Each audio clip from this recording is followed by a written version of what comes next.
And I don't think that Robert Alexander Morris and Daniel Rashbaum subpoenaing her sunpass is going to help their case. I just don't. I think they could have used someone else's sunpass. I mean, it could be a variety of things, but I think they're stepping into a request that's not necessarily going to help them. I think that's why the state didn't even bother. They probably already knew the sunpass information, and then they didn't have it because remember, if you read the subpoena, it said the state did not retrieve or keep. It probably wasn't in their interest. So, in my opinion, I'm not an attorney, but the sunpass thing is to me a nothingness.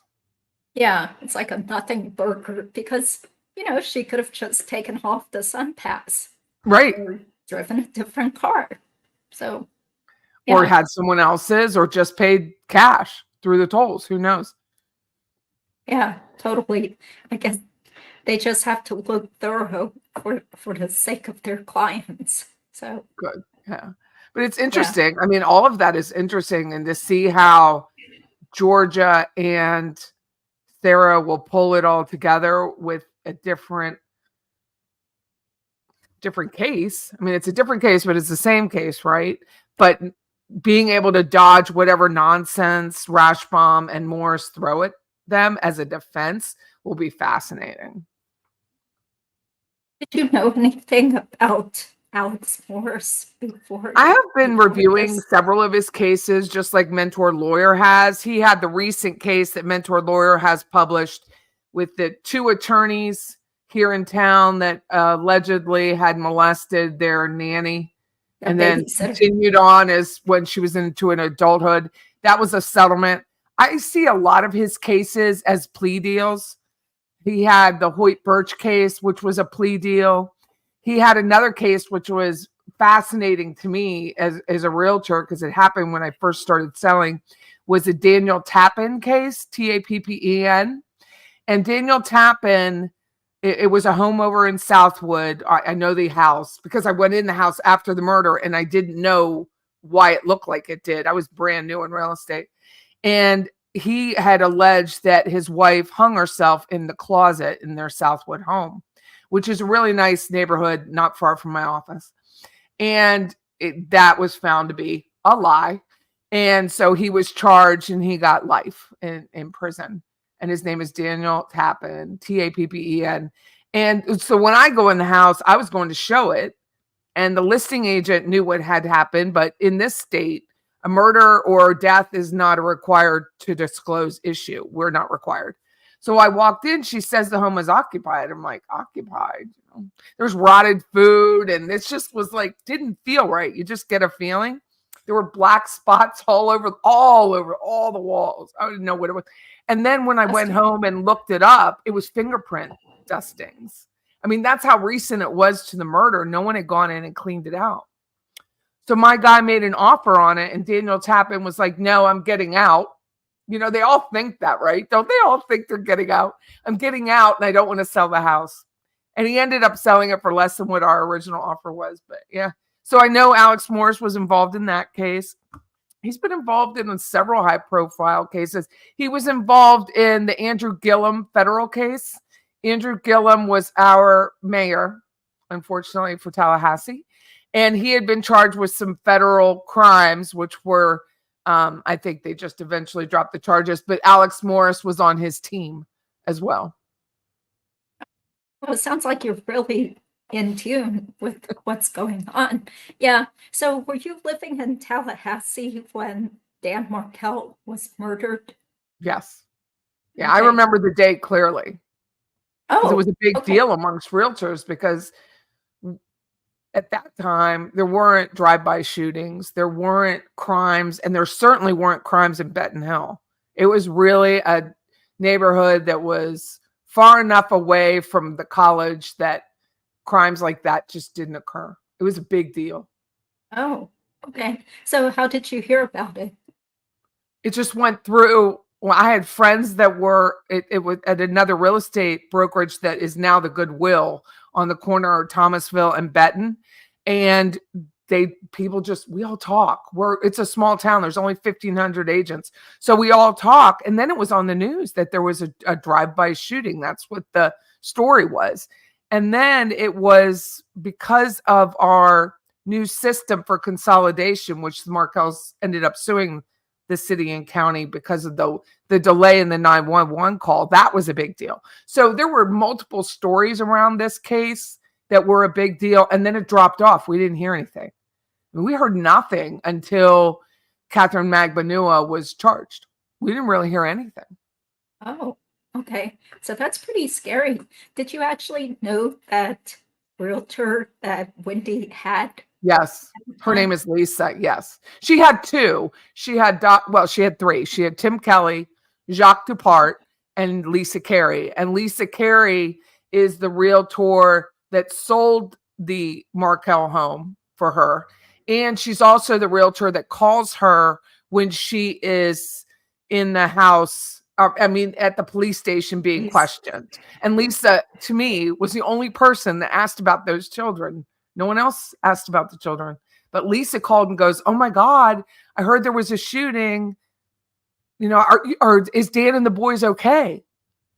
And did any of her friends? No one else called that we know of. So that was Lisa Carey. And I haven't asked her about it because I know she's always under subpoena. So I've never asked her. I see. How did you know about those other realtors? You. And reading the deposition, just reading the trial after the fact. I didn't know it before I started this podcast, but afterwards. So you and Mentor Lawyer, and you hear her testimony. She says Jacques Dupart. I think she mispronounced it, but Tim Kelly, which was a shock to me. And then she said she introduced Tim Kelly to her parents and that they had been looking for a home. And I was like, really?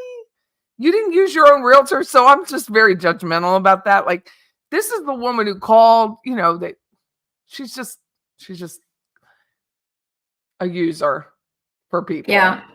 Well, do you think Wendy was telling the truth when she said her parents were looking into buying here in Tally? I think they may have tossed the idea around and used agents to go around and see homes to help her, in my opinion, only with her alibi. Yeah. I think that they were so well prepared, or in their minds well prepared, with an alibi.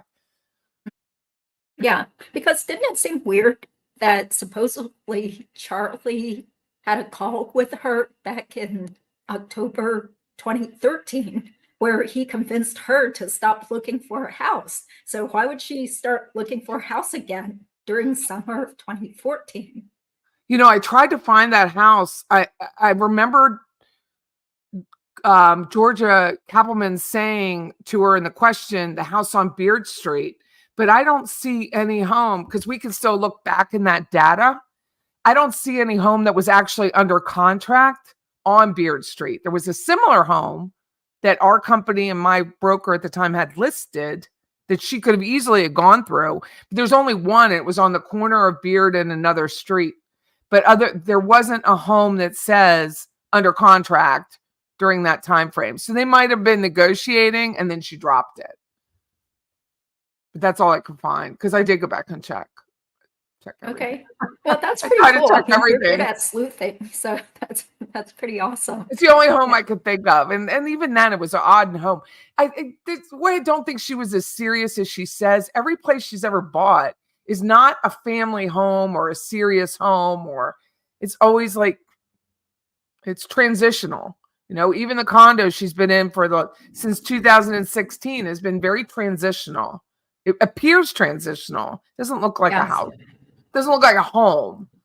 So, yeah, it just seemed really weird to see the condo and see how little it was. How could it be that these two boys that are about to be teenagers got stuffed into this little room with bunk beds?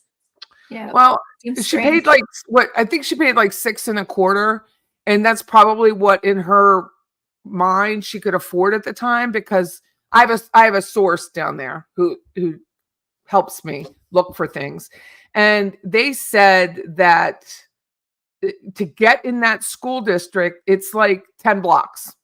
That's it. It's like 10 blocks in every direction. So you're very limited about what you can buy to be in that school zone. So it's the only thing I can think of that makes any sense. Yeah. Oh, and speaking of thanking you, you said you were the person who told the FBI about the whole rental of the I condo. did. I reported what I saw to be some short sale fraud, allegedly, because I don't want to be sued. But remember when Charlie was on the stand and he said he lived in his home since 2006? It cued me like, no, you didn't. Your house sold in 2013. How could it have done that? And I was like, that doesn't make any sense. So as soon as I got back to the office, I double checked. The father, of my mind, allegedly, Harvey, had a straw buyer for the Whale Harbor house because Charlie was behind on his payments on that Whale Harbor. He was in Liz Pendens. So he was trying to get a short sale, which means he owed more than what he thought was worth. Harvey set up an LLC in the Whale Harbor name prior to the sale. And then 2 realtors that Harvey knew and his best friend rented from were the actual buyers of the house, and they were the management. And so once I put it all together, I sent it to the FBI. There was a 10-year statute of limitations, which ended in May.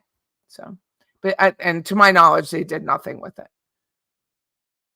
Oh, what about that rental contract between Harvey and the condo that we think was purchased or rented for Wendy?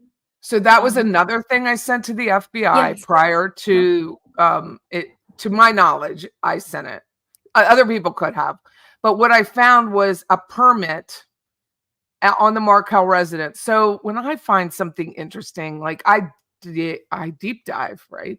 So I wanted to know, did the Adelsons, did Markel ever fix up the house? What did they do to the house to sell it? Like, these are my questions as a realtor. So I went in and looked at the permits for the Markel home, and I saw 2 permits. One was from a contractor named Meeks, and one was for a contractor named Pafford. So Meeks was the first one, and I read it, and it was a tree had fallen in the house. So immediately I'm like, oh, that's where she got the lie about the tree. She thought a tree fell. So when she's driving down Trescott, she sees tape. Maybe it was a tree fell, because she actually had a tree fall through the house after Dan was killed. So there's her tree excuse. The second part of it was the mailing address was not the Coral Springs home, which she says on the stand that she lived at. And Jeffrey Lacoste said she went back to her parents' home. Everybody says she went back to her parents' home, but she didn't. She went to 100 South Point Boulevard. And so on the permit, it shows 100 South Point Boulevard. 3 weeks later, there was a second permit by Pafford, who was the one who actually repaired her home. And that gave her attorney's address, which was in South Beach. So she realized what she did when she put the 100 South Point Boulevard on it. Immediately, you can't go back because that's notarized. Changed it when she hired the new contractor. Maybe not realize it's all public record. So I sent it to the FBI. I had a show about it first, and then I sent it to the FBI. Okay. Well, thank you. I sent it to the FBI, and like 2 days later, True Lifestyle sent me something saying, Patty, they subpoenaed that lease. And I was like, good. Because she did not mean to put that on there, I'm sure. So, and that was the Continuum. And it was beautiful. It's for sale right now. It's for sale for $5.9 million. Wow. Okay. Yeah. See, puzzle pieces, Puzzle pieces, right, Daniel? Yeah. People like you just digging and digging and finding some pertinent information to help the investigation.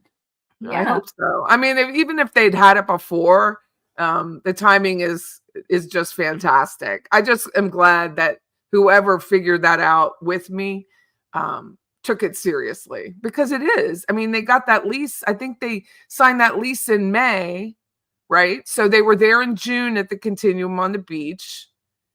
with Yolanda and Mag Banua. So she was on, and then she was back in July for Daddy's party. And then, of course, she moved there like 2 days after, the murder. Mhm. Yeah. But she needed to be in that school district to get the kids at South Beach Elementary, or whatever that school zone is called. They had to be in that area. And then she's with all those other people of huge influence. That was the only way to get her in that area, was to get a rental, because they couldn't afford it. It was $13,000 a month. So they needed that to be done prior to that poor man being murdered. Yeah. Okay. In my mind. Well, allegedly. Yeah, it's all allegedly. In my These are mind. all opinions, commentary. Okay, this is a matter of public interest. So, and it's a matter of public record. You just have to know where that too. Yes. Okay. Well, before I forget, since you mentioned the down tree stuff, I did want to show you guys a picture, which I just happened to find today on Stephen Epstein's website, which clearly shows this was crime scene tape. It says crime scene, do not cross. If you see this picture here of Dan's house. So, because without seeing the pictures, a lot of times people were just making up stuff and saying like, well, it was just caution tape. Well, it's not caution tape. If you look at the photo, I can't seem to blow it up, but it clearly says crime scene. It is. So, yeah. They're not going to put up caution tape from house to house. They don't want people to cross. It's sealed. It's a sealed crime scene. Right? Yeah. I'm not an attorney, but it's sealed, right? Like, you don't cross. Only specific people with booties on can cross. And she didn't have booties on. Yeah. Well, when was the tape put there? Because there are no cop. Well, the cop cars could have been behind. They're probably on the side and on the road. They're probably on the side and on the road. Yeah. And we don't know, but Stephen Webster could have taken that photo because he was his attorney at the time. But this is Stephen Epstein. Epstein. Oh, I'm sorry. I thought it was author. Stephen Webster. Oh. Yeah. I remember him now. But we don't know who took it. Yeah. But the tape clearly says crime scene. I wonder if Stephen Webster was at the crime scene, if he went down there, because remember they called him because he was his attorney at the time. So he didn't mention. Yeah, he did. No, he didn't, because he said he was at his kid's baseball. Oh, that's right. He was out of town. Type thing. Yeah. That's right. He was out of town. So I'll take this off the screen. But it's what is it? StephenBEpstein.com investigation - extreme punishment. So you can see some pictures there. Yeah. I also wanted to show you, I'm sure you've seen this. This is Dan's house listing. Yeah. Yeah, where you can see the Go to the bathroom. Can you scroll down to the bathroom photo? Sure. What do you think of the bathroom? Keep going. I'm going to show you. Keep going. On this one? Keep going. Did they take it out? No. There was a bathroom photo and it had an owl. It was a half bath. In Trescott? Yep. It was a half bath and had an owl at the mirror. Hey. That is weird. Yep. Was it this bathroom? From what you recall. Hold on, I have to look at you. No, it was a half bath. It was just the sink. Hold on, I'll see if I know I have it because I did a video on it. I couldn't believe I freaking saw an owl in there. Wow. Isn't that strange? Yeah. Well, I mean, it was her mascot for her school, Brandeis, but still. Yeah. Wonder if they took it out. She took out of her condo listing. Oh, here it is. I found it.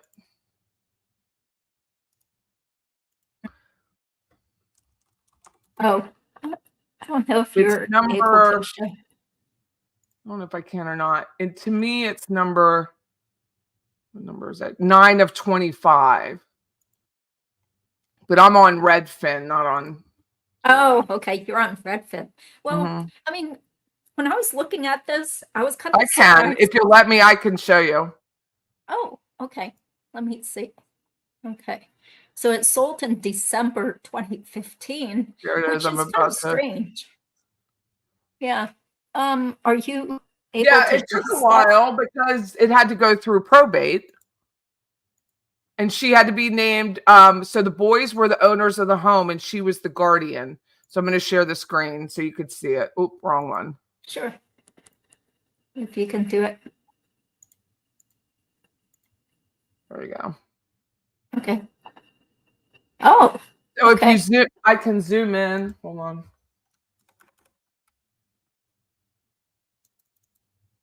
Oh, no, it's not zooming in the photo. But here at the top, at the mirror, it's an owl. Okay. Yeah, so she seemed to have some obsession with owls.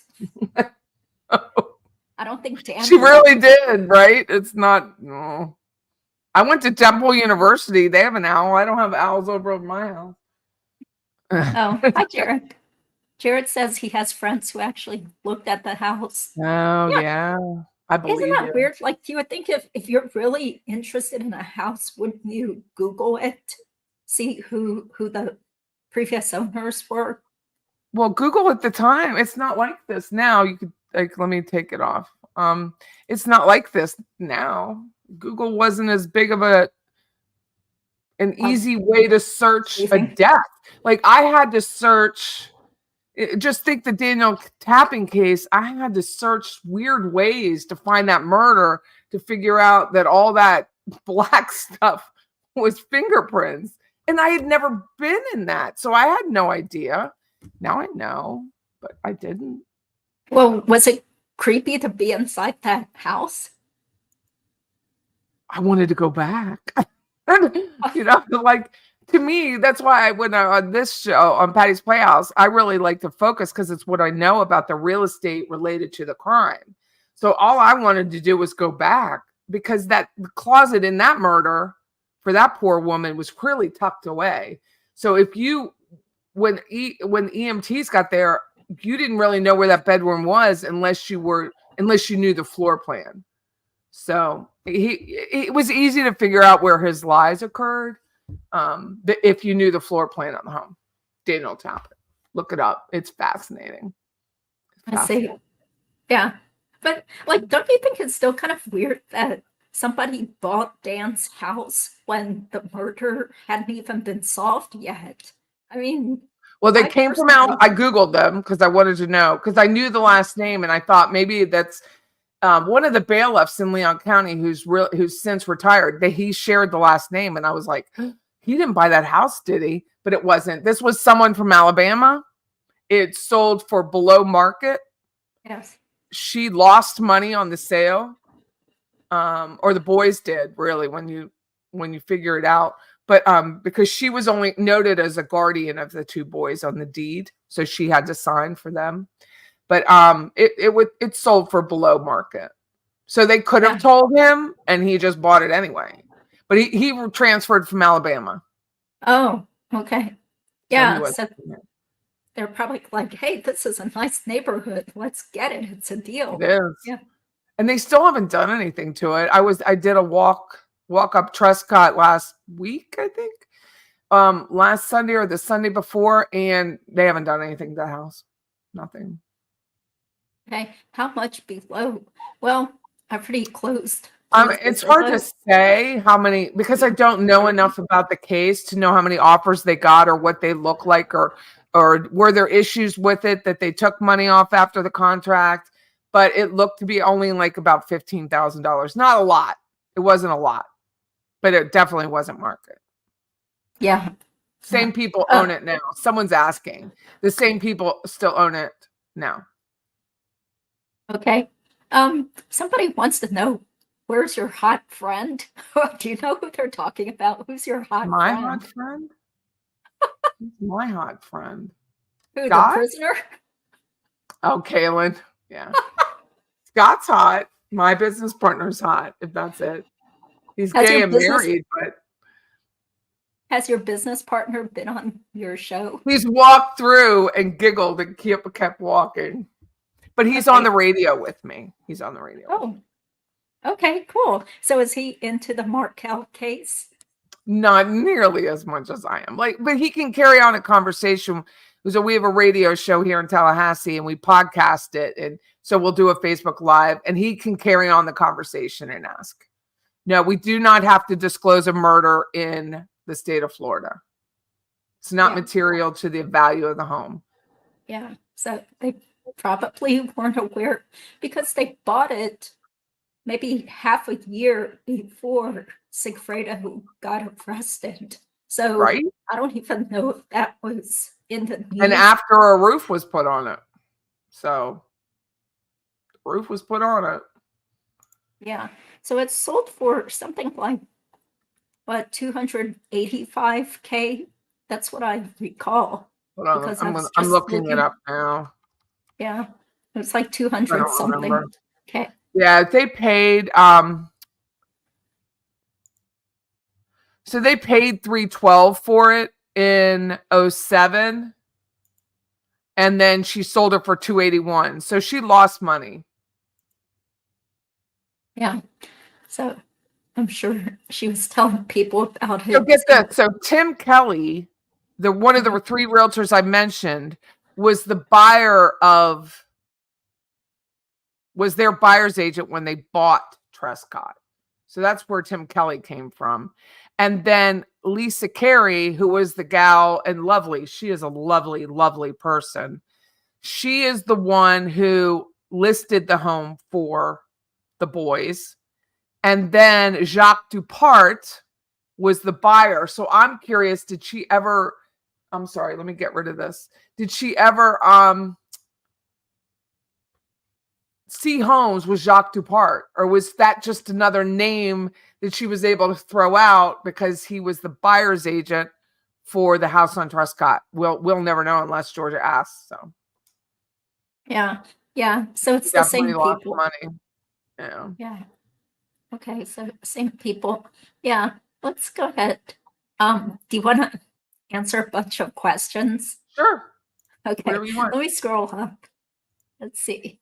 So I think one person wanted to know your hotel recommendations for Tallahassee.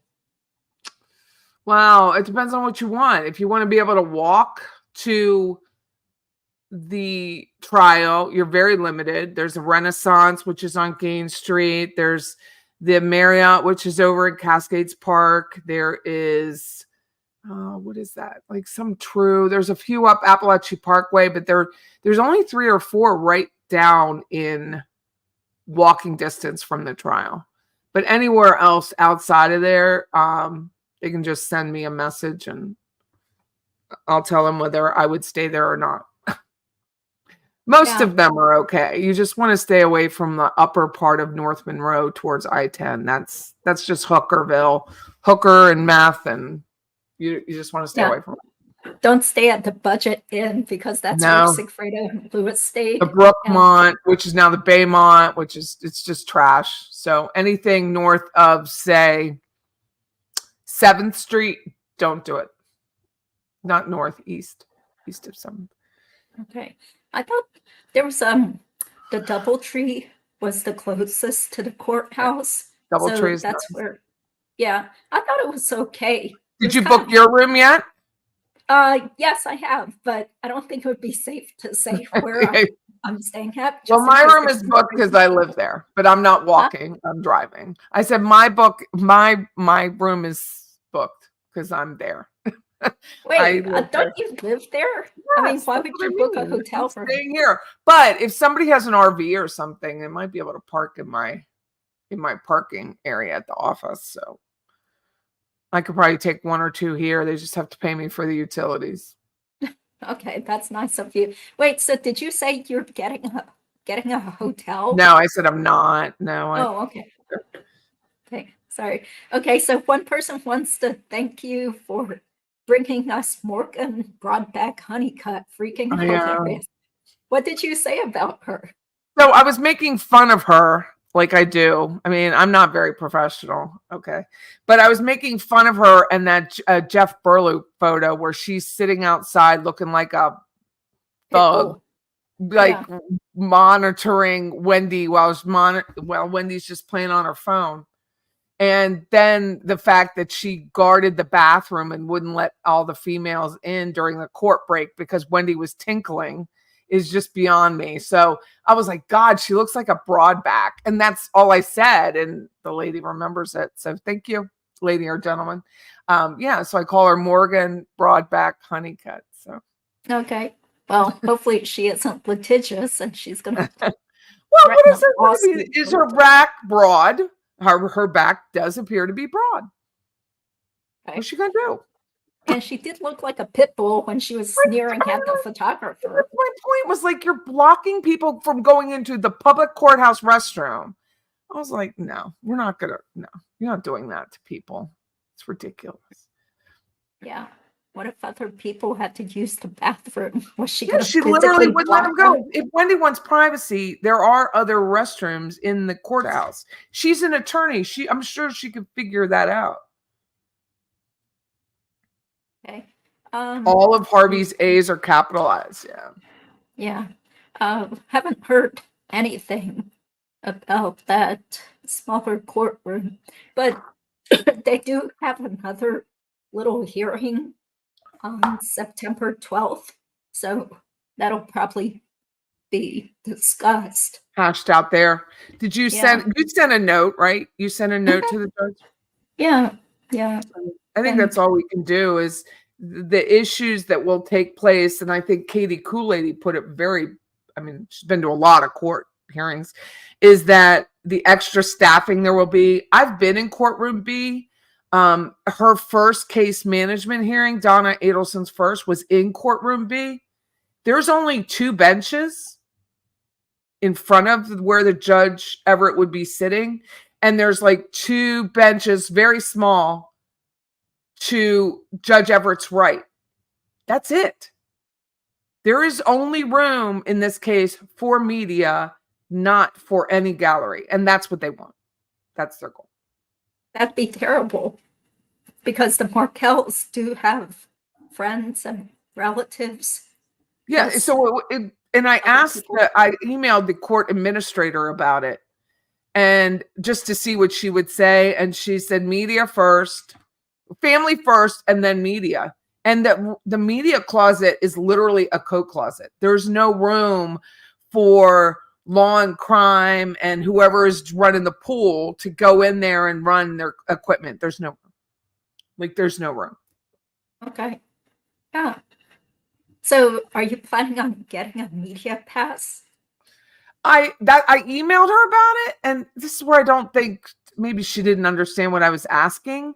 So she's like, you don't need a media pass. Well, of course I don't need one. I want one. So I may just have to go down there and explain, but I know that you can get them. I just don't know that I conveyed my request the way I should have. But I did it on behalf of the radio station that I work with.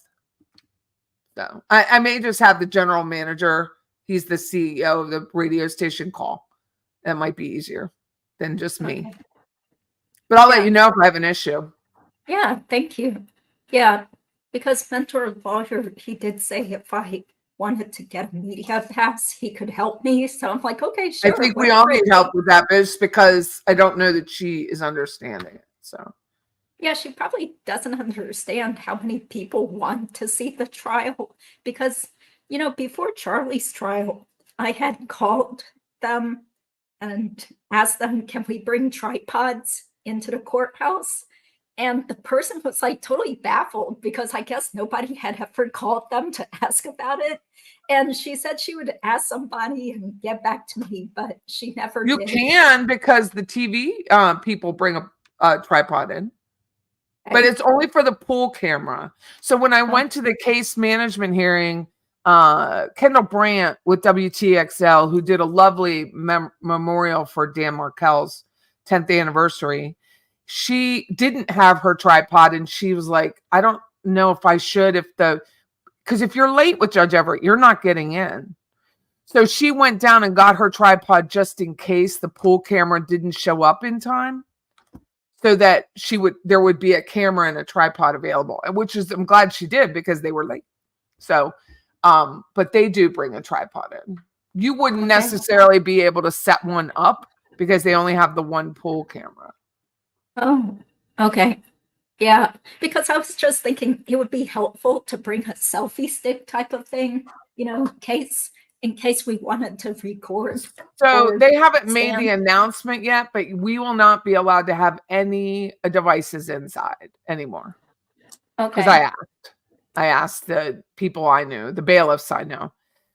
We all belong to a FSU club, not all of them, but several of them that we saw in the last couple trials.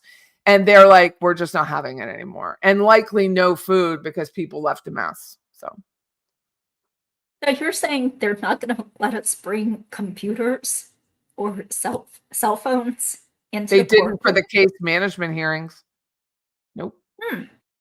Okay. Well, that totally stinks, because then we're going to have to just do it the old-fashioned way. Taking notes. In a pen. Yeah. Yeah.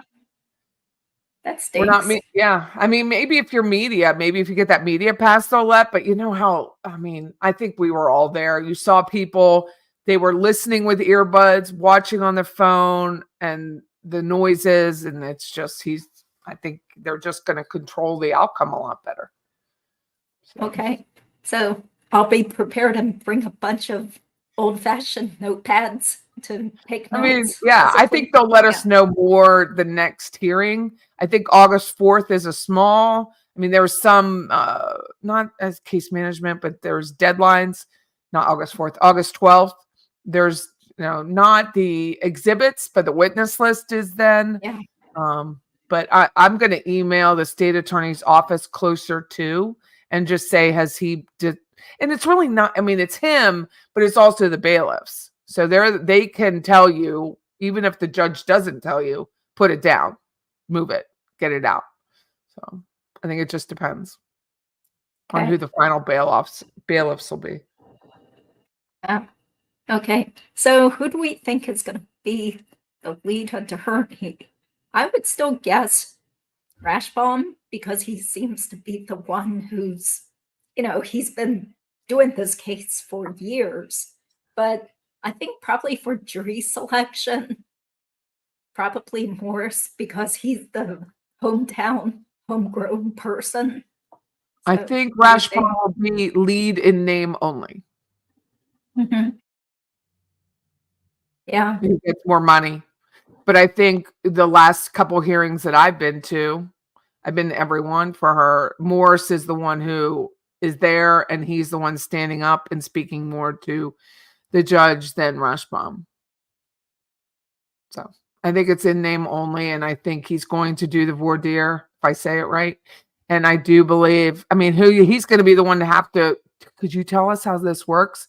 If Charlie goes on the stand, right? So he's definitely going to be subpoenaed. We know that. They're definitely transporting him. If Charlie is on the stand, Alex Morris, it's Robert Alex, but he goes by Alex. Alex Morris is going to be able to cross-examine, right? Dan won't be able to cross-examine him. It would have to be Morris. Is that accurate? Yeah, I think so. And plus, come to think of it, with these latest ex parte motions, it was Morris who signed them. Right. So he seems to be taking more of an active role. And, maybe Rashbaum and Donna's supporters heard all of us on YouTube trashing him. So maybe they're like, okay, let's make this Alex Morris the person, maybe he'll have better luck because Rashbaum got Charlie convicted.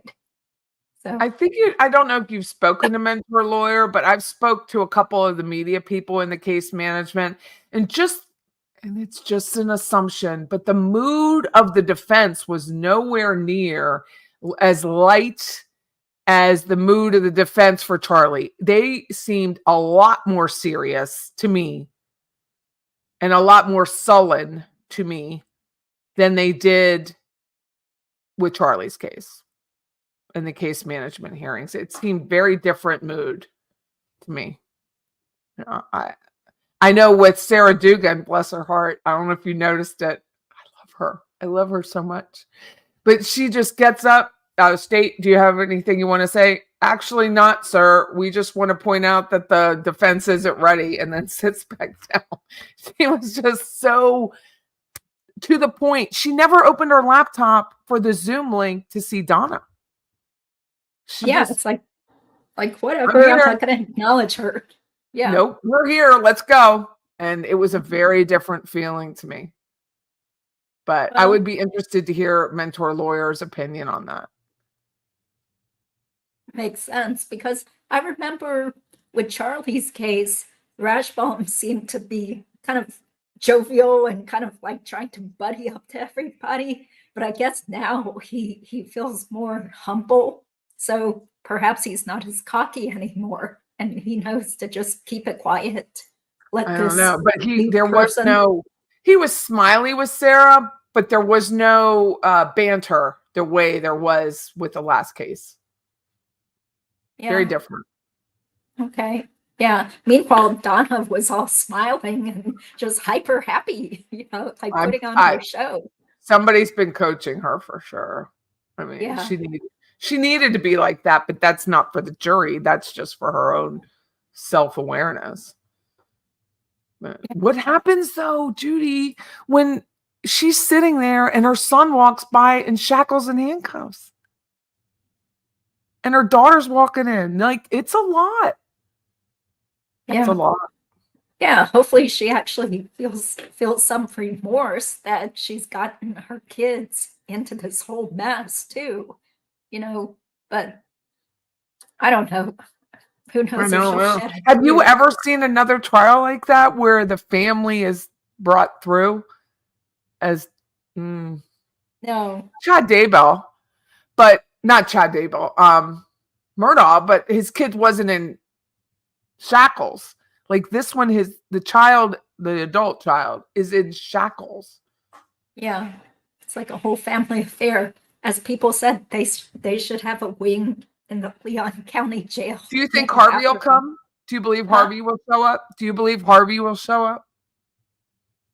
Don't think so, just because he's 80 and it would be a long drive. It's a lot of trouble to travel there. And from what I heard, Wendy did move to Texas. So who's going to help him travel? And it just, physically, even I felt like it was very difficult physically just sitting there on the bench watching, because, after a while, your back and shoulders hurt. You can't move around much. You're just kind of frozen in one spot the whole time. So plus, I think he's probably too scared that there's going to be lots of people there that dislike him and dislike his family. And it's going to be too awkward for him. Well, he would have to face the Markels. Yeah. And, that would be pretty awkward for him. So that's why I don't think he'll be there. What about you? The only way I think he would come is if they got Courtroom B, because no one else would be there but the Markels, media, and them. So someone put it through as a comment, which I thought was brilliant. It was a great question. Is one of the reasons they want the smaller courtroom is because Harvey wants to come? Could be, but too bad. Yeah, but I think that would be even harder for him to have to sit so close to Dan's parents, because between him and Donna, he definitely seemed to be, have more of a conscience to not be able to totally hide his feelings. So you would think he would be too embarrassed to be there. He had more rage, from what I'm told. He had more emotional outbursts. Yeah. Growing up. Or he seemed weird. Yeah. Was acting weird. Yeah. Okay. So do you know how Charlie is in South Dakota? I don't know how he is, but I did put a FOIA Freedom of Information Act request to find out how much it cost to send him to South Dakota from Columbia Annex. I wanted to know, what's this cost? Because they're going to have to bring him down to Tallahassee. It's the same cost. I know the company that does it. It's not, there's an outdoor third-party company that does it. And then take him back again. My guess, it's anywhere from like, per trip, it's $10,000 to $13,000. So it'll be a total of almost $40,000 maybe to transport him back and forth and back. And I'm thinking, if they're going to spend that kind of money to get him to Leon County at the Leon County's expense, they certainly know he's going to say something that they need him to say. He's not going to pull a Catherine Magbanua on the stand and just him-haw around it. Yeah, that's why, yeah, A lot of money.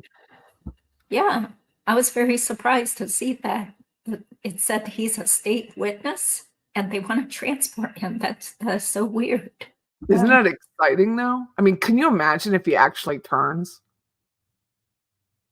I don't think he will. They're spending $26,000 upwards from 20 to 23 to get him down and back. Yeah, they're doing something.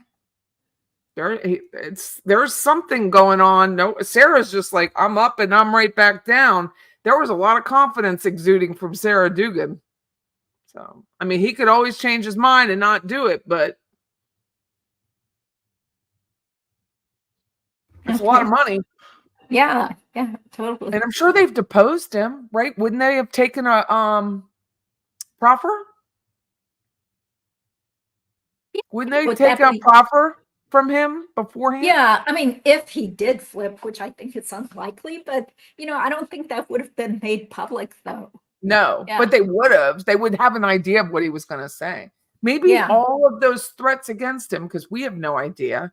He was living in confinement almost the entire time he was there, except for when he left. I mean, some of the confinement still would have one or two other people with him, but you're still with Charlie's a murderer. We all know it, but he isn't Garcia, where he'll just go around and start knifing people with a shunt or whatever. He's not that kind of mean. So that's intimidating. And you're like, this is the rest of my life and I'm only 40 something. Well, plus he's a total odd man out from people. He's Jewish, which is a challenge. There's no Jewish gangs really in prison. Smart. Yeah. And they're probably blackmailing him from the time he got there. So maybe he is. Maybe they got to him. Lots of crazy surprises. I know. It would be so much. This is an interesting comment. Realtors are concerned because they go out alone with strangers. So have you ever felt physically scared? Absolutely. Yeah. I showed a home. I know the street. I remember it to this day. Knock, knock. The home was supposed to be vacant, but you still knock on the door and make sure it's not vacant. Knocked on the door, realtor, and the guy put a gun to my head. So that's fun. What? Yeah, you get approached. So you go into the neighborhood and I'm walking to the house and some guy has like a bag. I don't know what's in the bag, but he brings me a bag and then I start just screaming. I'm a cusser. So I just scream, cuss and swear. And then he went away. But you never know. You never turn your back on people. You always leave one door open. You always make sure things are closed up appropriately. You always to let people know where you are. I mean, but yeah. Absolutely. Hey, but who was this person who held a gun to your head? He was the tenant, but it was supposed to be vacant. So the owner put a guy in the house and didn't tell his realtor. So he had every right. Not a right to it scared the shit out of me. But not that, so this is what happens. So you knock, knock, realtor, open up the door, and he's like, and I was like, dude, I'll never forget it. I have clients with me. I said, I'm a realtor. I was so young in real estate. And he's like, oh yeah, come on in. And we went in, showed the home, walked out. But in the end, it's his house. He was allowed to defend it. So realtors need to be extremely careful. He did nothing wrong. Well, who did something wrong was the owner by not letting the realtor know he had someone staying in his home. Yeah, but that was kind of excessive for him to like show up at the door Oh, pointing the gun at you. and I don't have a gun. And I was like, really? I was like, dude, I'm a realtor. He just kept letting us.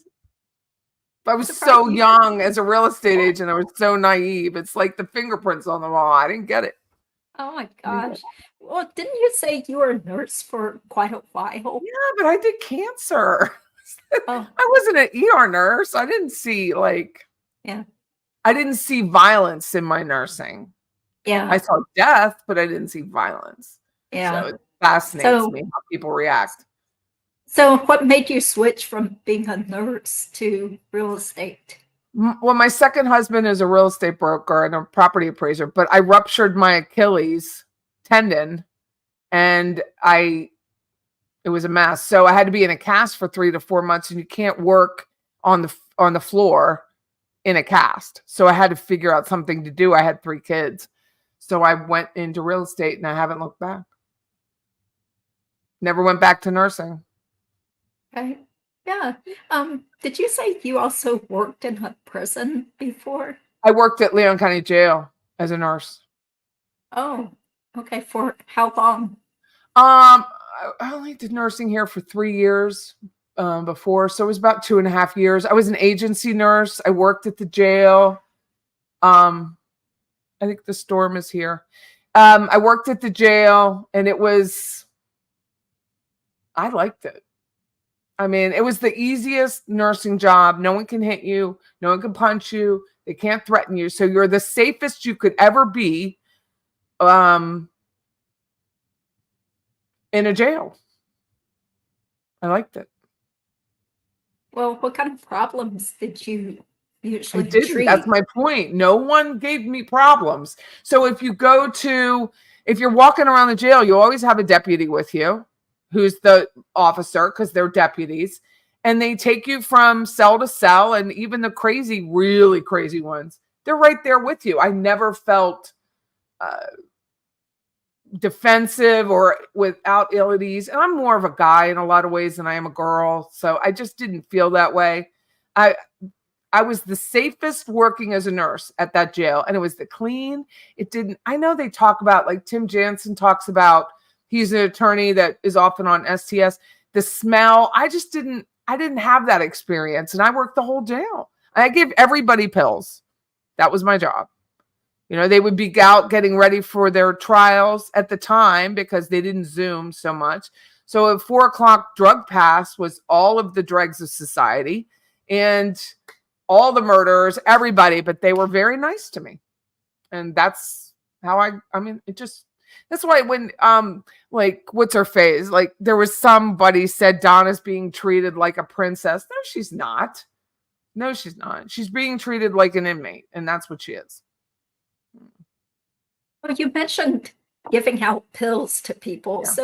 So can they get something that's sort of like Xanax in jail? No, there's no Xanax. Oh. So if you come in and say you were on psych pills when you entered the jail, you're off of them cold turkey for a good bit until a psychiatrist, it's not really the psychiatrist, by the way, it's his admin, come in and look at you and go, yep, you need some Demerol or Depakote or Trazodone or whatever that is. Not Demerol, but Depakote, whatever those drugs are. Then you have to wait for the shrink, no offense, psychiatrist to prescribe them. It's very rare that they actually get that medication in the jail.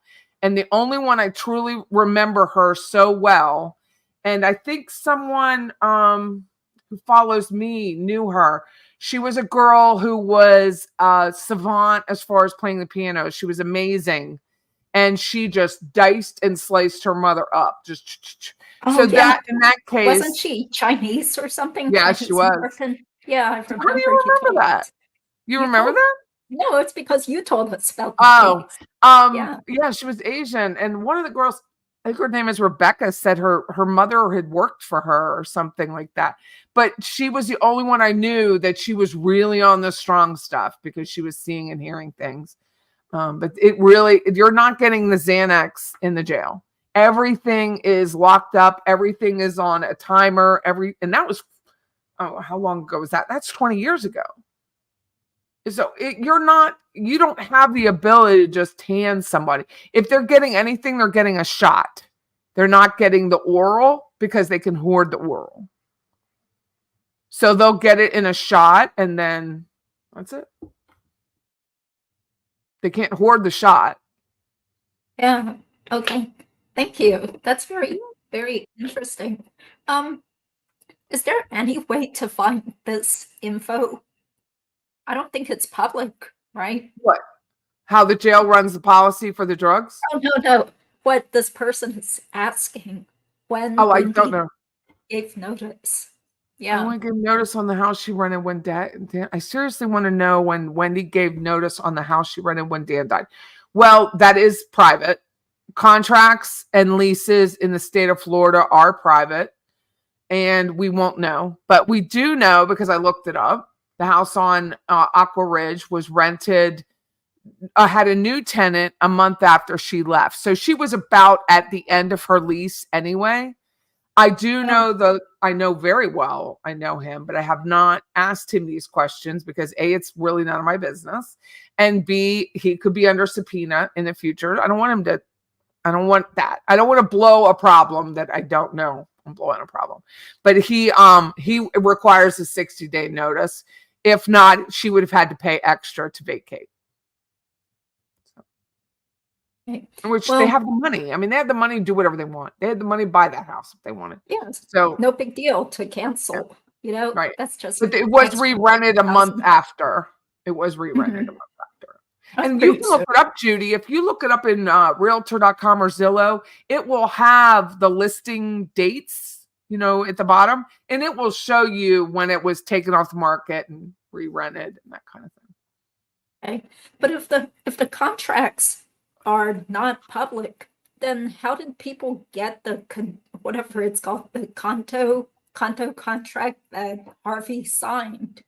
Because it was under subpoena. Oh, that was from a subpoena? Yeah. So shortly after, that's why I don't know if it's a coincidence when I had the show and I turned the stuff over to the FBI or not. Could have been a coincidence. Could have been that they were already working on it. But it was under subpoena. So then Mentor Lawyer went and got that lease under Freedom of Information. Okay, that's great. Thank you. Yeah, I had no idea. How did things work with Florida? No, you have to ask for it and pay for it, pay the page, pay the research, whatever that comes down to. But it was right after I had that show, it was like 3 days later, there was a subpoena and a discovery and all that nonsense. And so then he went and pulled it, paid for it. Okay. Let's see. Do you have to get going? Because you said. No, I'm fine. It's just pouring down rain. There's a storm. Okay. Hope everybody stays But I think safe. it's in a band. Like the storm has not hit our area yet, so it's just hurricane bands for right now. But it's coming. There's nothing I can do about it. I can't worry. Yeah. Okay. So Angela says the home on Beard Street was very pedestrian. Have you all seen Wendy Adelson? She's very pedestrian. Don't look very pedestrian. I was like, what? You're supposed to be so rich and you have 2 kids and you live in that place. Yeah. But even look how much cash that Dan and Wendy had in the bank. They had $700,000 in the bank. And they're living in just a standard home. It wasn't fluffy. I think this is where Wendy and he may have had one thing in common, is that material things were not important. Clearly, clothing for her is not important. Okay. Wendy dresses she dresses nice, but it's not overly flashy. Like I dress more flashy than Wendy Adelson. Her shoes are horrid. She wears those ballet slipper things, but I just don't, and I'm not faulting that. Personal stuff isn't important for me. I don't have a lot of flashy. My home is very standard. And I just think he was such an intellectual. He's not going to worry about what kind of lamp he has. You know what I mean? In my opinion, I don't know him, but just didn't seem like that was his thing. Patty, will Yeah. you know who is renting Wendy's condo? Not right away, but I will.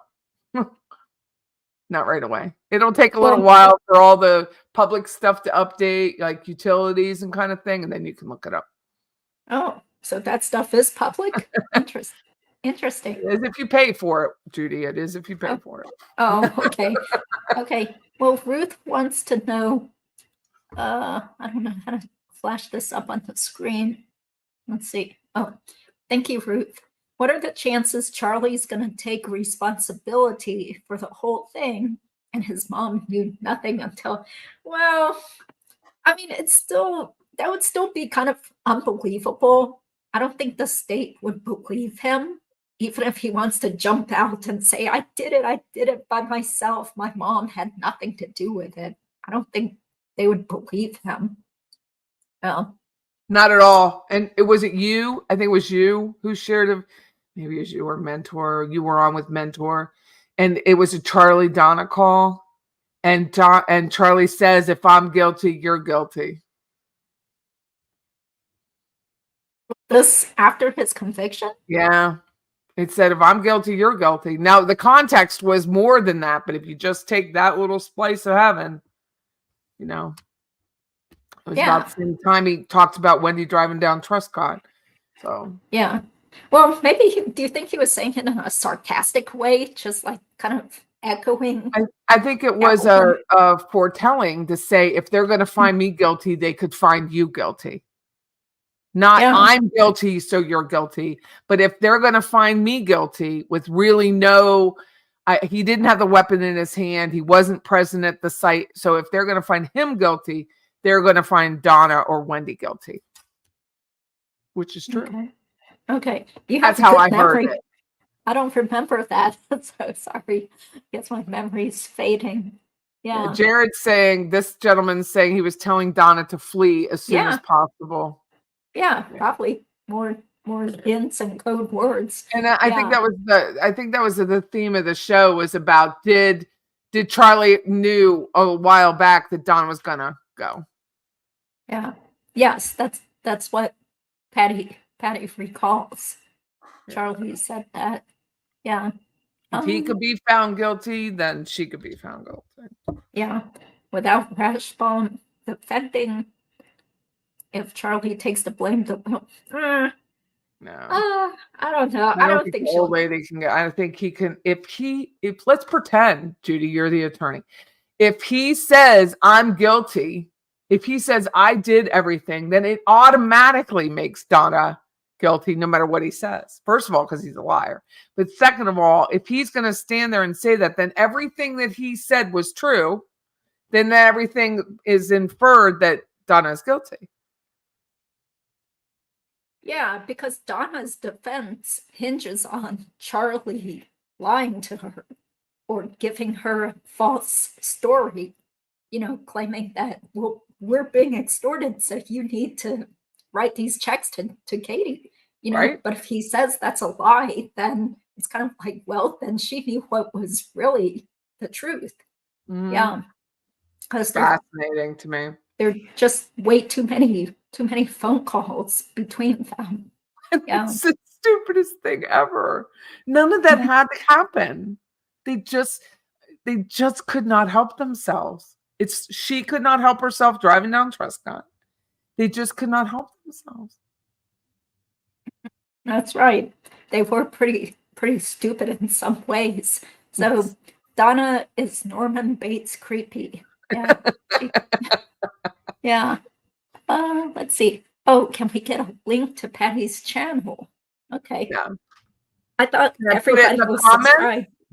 Sure. Can you do that? Yeah, I can put it in the comments. Otherwise, I could try. Let's see. So what made you do YouTube? I went to the trial and I happened to go to Tim Jansen's office for a book signing for Ruth Markel, which I was super nervous about. I sat in my truck for 20 minutes. I didn't want to go in. I was so nervous. I was like, all these people are going to come. I'll be fine. No, all these people didn't come. It was 6 people and I was a nervous wreck. So I saw the stomach thing. So Monica's out. I didn't know her at the time. I knew of her. Monica Reynolds is walking back and forth to her Volvo, waving, come on in. I'm like, I don't want to come in. So I go in and I introduce myself and they're like, well, you live here? Yeah. And I said, and I have a radio show and I have a large Facebook group here called Living Tallahassee. Thank you for that. Living Tallahassee, which is like 60,000 people. And they're like, you do? And I'm like, I do. Like, to me, it's not a big deal. It's just my life. And I said, I'm a realtor. So I've always kept an eye on this case. And I was talking to John Steinbeck and he's like, he's like, couldn't believe it. I'm like, is that a big deal? Because I don't think it's a big deal. And they're like, yeah, you could do this. I'm like, I could do what? So then I went in and STS was having a show on and Stephen Webster was there and he's streaming. I'm like, this is it? That was my reaction. It's just a mic and this and that's all you do? And I'm like, I do that every week. I do it every week. I'm like, I could do that. And then Steinbeck, he may never remember what he said to me. He's like, but you would have a lot to say, you know? And I was like, I would. And it kind of went from like, it was very circular. And I was like, oh man, I don't know if I could do it. I already had the equipment. I was like, I don't know. And so I was like, all you can do is try it. If it fails, it's just going to fail, Patty. And then I failed forward. I failed miserably. And then I just kept failing forward. So that was how it started.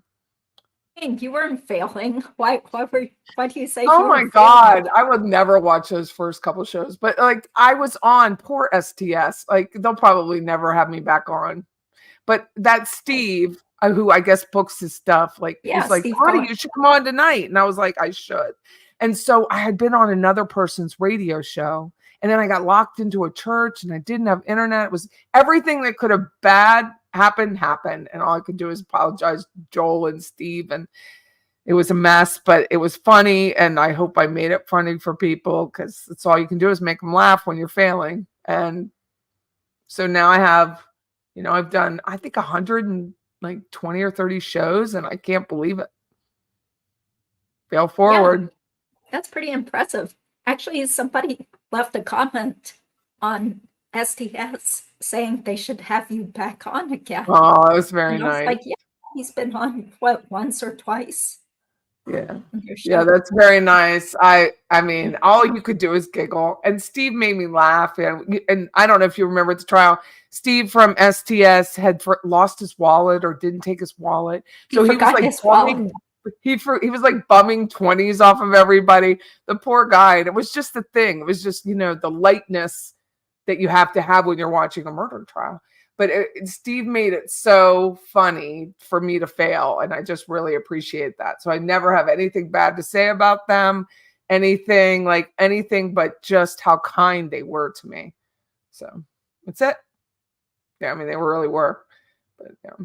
But if it wasn't for them and John Steinbeck, I never met Carl in person. I've spoken to him on the phone. I wouldn't be sitting here because I would never have had the idea. They're like, you could do that. I'm like, whatever. No one's going to listen to me. Oh, people want to listen to you because, you know, you have this kind of like fun, laid back persona where you're just chit-chatting and you have a much better voice than I do. I know. Actually, I wanted to tell you off camera though. Yeah, I could do it now, but there's a property manager. He does commercial property management and he listens to my radio show and recognized me on the street because of the hair. And he said, and his voice was so, ooh. And I was like, what happened to you? And so he told me, but I was gonna have him call you. Like he had some ideas. So sure. I'm hoping. His name is Danny.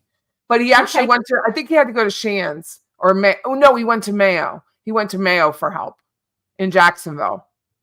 Well, do you know what happened to him? Like, I didn't ask too many details, but it was very similar. But he had like, I you know, in your eyes, you get nystagmus where your eyes just float.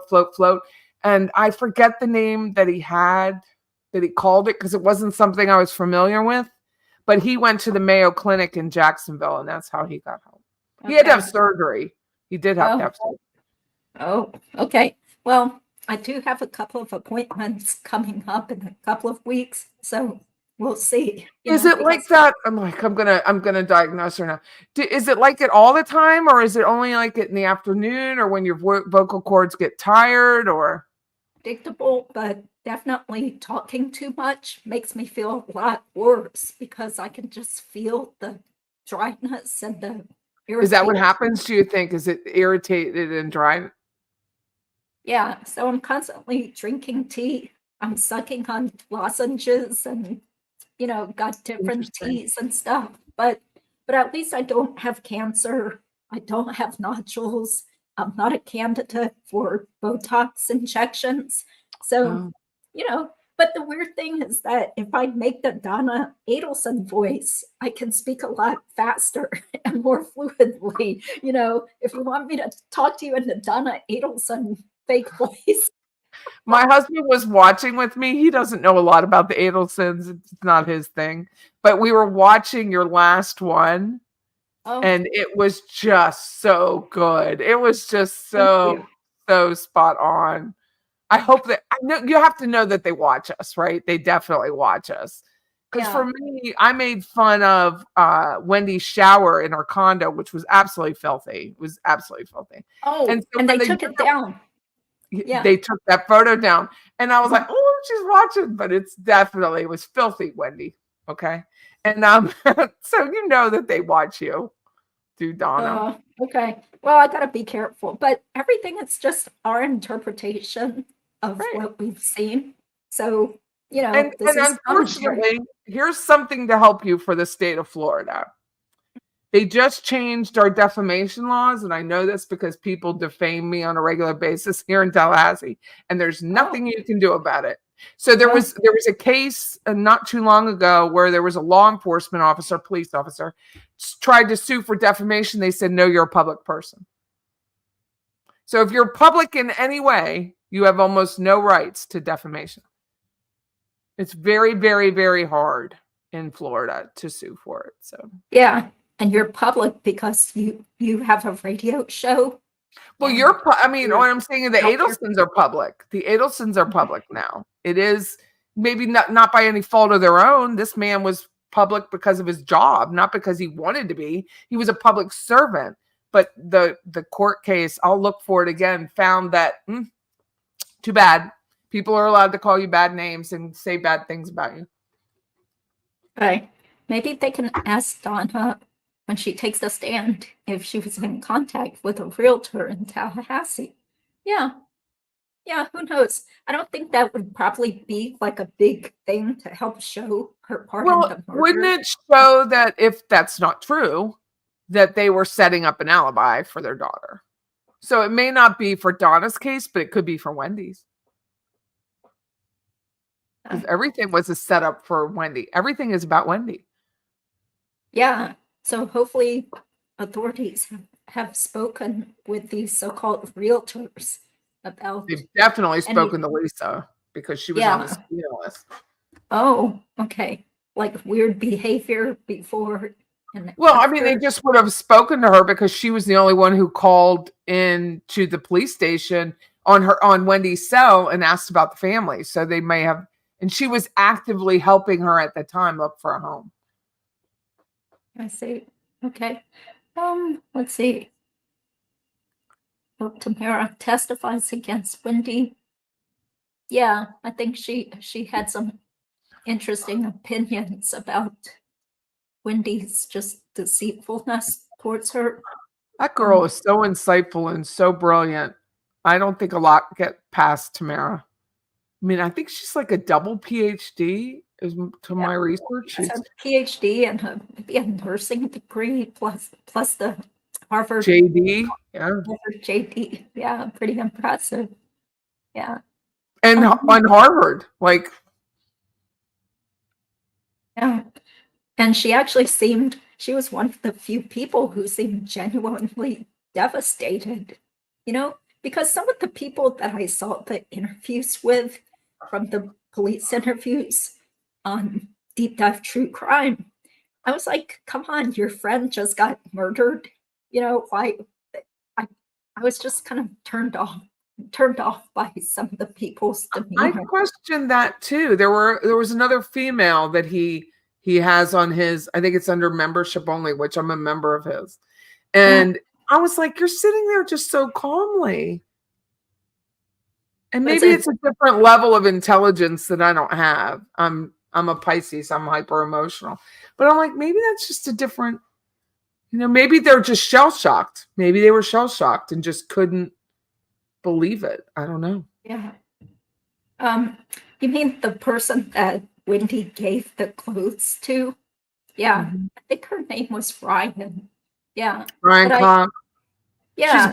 She's a beautiful, also very smart, very attractive, like very, but she was very calm. And I'm like, maybe that's just how she deals with crisis. Yeah. Yeah. So let's see. It's not how I deal with a crisis. I guarantee you that. Yeah. Well, I don't think I would be boo-hooing like Wendy was in the police interview, but I thought the way Tamara presented was so genuine.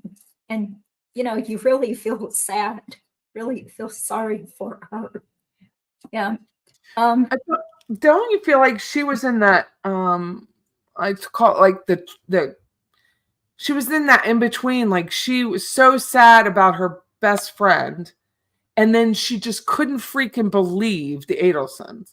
Like, I think she was borderlining like rage in a lot of ways, that she just could not freaking believe the treatment she received. And she wasn't family, but she was to Dan, from Harvey and Donna, the way she says Harvey looked at her.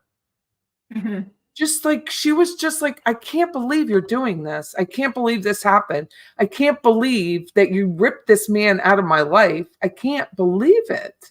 Yeah. And that's how I heard her. I heard her as like a little bit borderline, just really like she was going to go. She moved. Like she couldn't be in this town without Dan Markel. She moved. Oh, okay. She's like, I'm out of here. She said it in her questioning. I'm leaving. I cannot be here. And then she subsequently moved out of the area. She just couldn't be here. It's hard. Yeah. Yeah. Well, I think it was just so heartless to find out that Wendy never even notified her when I guess she was Dan's longtime friend in Tallahassee. So Tamara could have gone to the hospital before he died, but Wendy didn't tell her. So that's just so mean and cruel. I think so too. I think it was on purpose. I think everything she did was on purpose. But, just like because there were other friends that went to the hospital, right? There were other friends. Yeah, there were a couple of, at least 2 friends with him when he died. Yeah. So, let's see. What about this comment about Charlie saying he made himself? Yeah, I remember that when he said that he had to take student loans to go to college or dental school or something.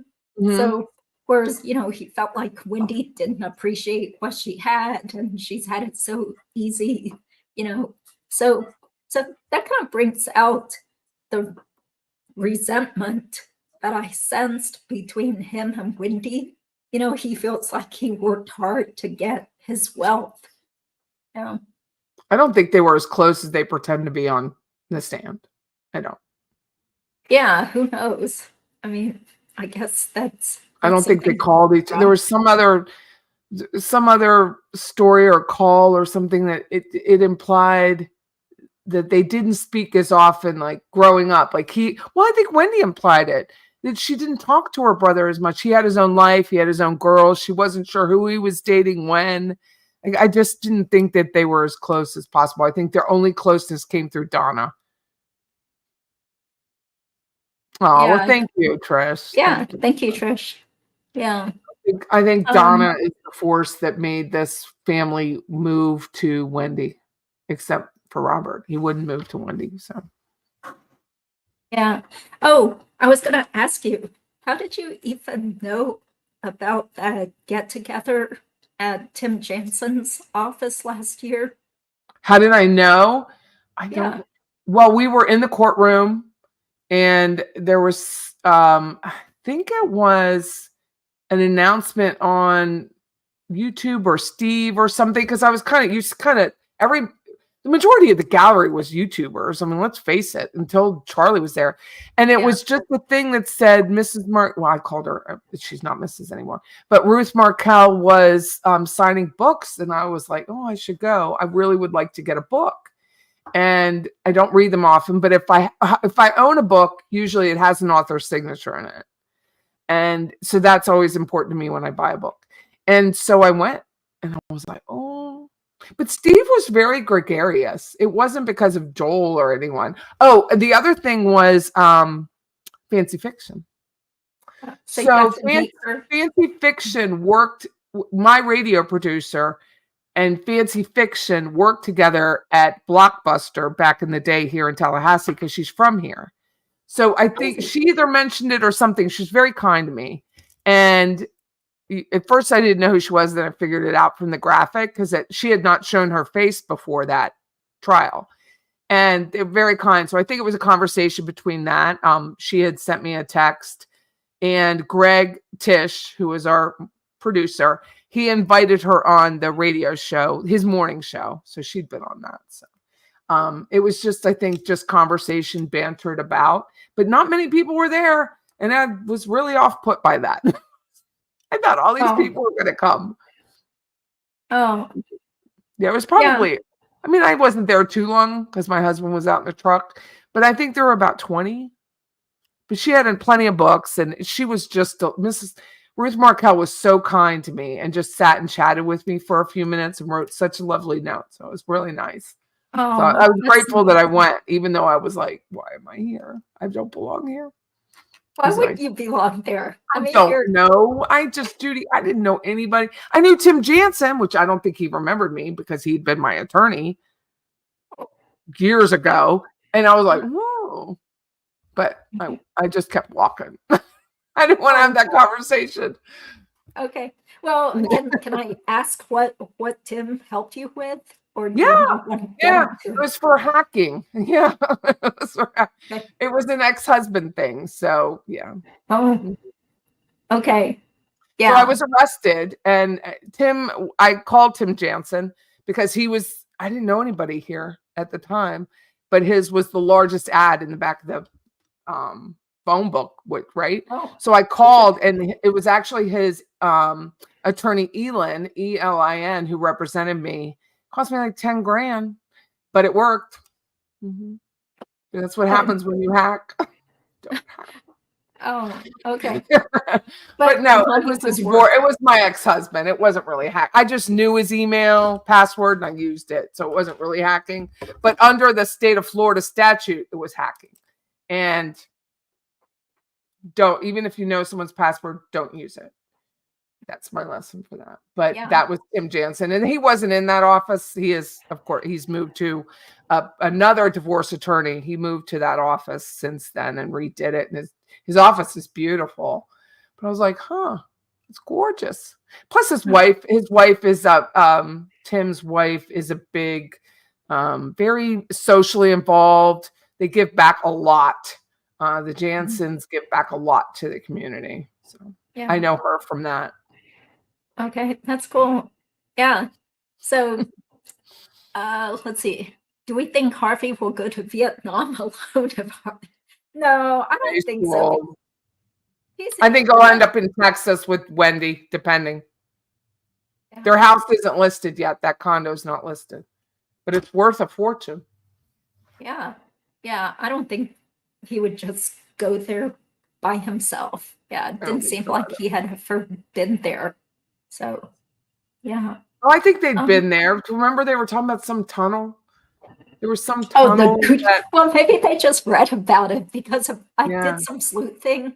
So did you? Kind of like a big deal tourist attraction now. It was in those calendar notebooks or whatever. They wrote some of the weirdest stuff. These people need to get away from pen and paper. They're just so weird. Yeah. Let's see. Let's dig through some comments and then. Oh, Sunny. Yeah. Thank you, Sunny. Thank you. Oh, people love your shows. You would make me laugh so hard. Okay. I do. I tell people on the show, if I can make one person laugh a day, my day is made. Like, it just makes me So happy. Yeah. Sometimes I think I'm funny and I'm not, but I make myself laugh. I'm good. Hi, Patty. Thought you were down for the count. Glad you're okay. Aw. Yeah, glad you're okay. Okay, people are praising you here. Thank you. Patty read 1,000 pages. Yeah, I was very impressed. I was like, gosh, there's no way I could even read. I learned so much doing that. I want to do Catherine Magdanua's, the second trial. I want to do hers. It's not as long.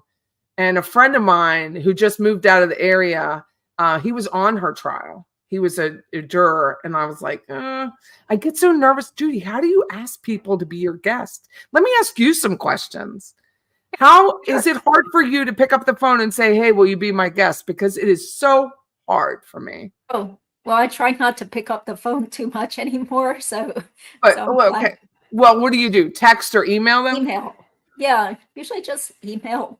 With Yindra, Jay had said he had just reached out to her through Twitter. So, I have a Twitter account or X, but I hardly ever use it. So I just sent her a nice message and she wrote back very quickly. So nice. sometimes you're just surprised because sometimes people are eager to talk and they want to talk. Other times, it's kind of a drag because sometimes people just want to talk to you and then they flake out or they just, you have to be prepared for that. I have that with the radio. I'll invite people on the radio. It's about a 50-50 because I think they get very scared to actually be on radio. And so we spend about 20 minutes together just chatting. And then I say, it's the exact same thing. Just put a microphone in your face. But they do flake for sure. Yeah. I've had it happen with a couple of my, actually multiple friends of mine. And it's frustrating because these are people I've known for years and they say they'll be on the show. It's not just Markel stuff. It was back when I was doing more legal profession types of topics. And, I don't know if they saw my channel and they're like, oh, your channel sucks. I don't want to be on it because it's embarrassing or something. I don't know. But it does hurt my feelings, because I feel like I put so much time and energy trying to contact people, butter them up, do research, try to build up, because it's not just setting up a StreamYard. You have to talk to people first or give them info, or they go back and forth wanting to ask questions, or, there's show prep. Huh? There's show preparation. Yes. There's preparation. I mean, even when I do mine, I know I sound off the cuff, but I have prepared. I mean, I may have a technical difficulty where I can't find the picture, but I know what I'm talking about. So that takes time. Yeah. So I just admire your ability to get people because I haven't asked. I've had Stephen Webster's cell phone number for months in my phone. And then you had him on. I was like, oh, I'm so glad someone asked him. So I was like, oh, well, I just don't want to embarrass myself talking to these people. Okay, it's so after a while you get over it, or you just start blocking people who leave negative, rude comments. So after a while, it's like, okay, I just got rid of a bunch of a-holes, so I don't have to see their negative comments about me. So, you just kind of do what you can. And, if people just ignore you, it's kind of like, well, what else is new? This just keeps happening because a lot of times people just won't even respond. So, there was one time.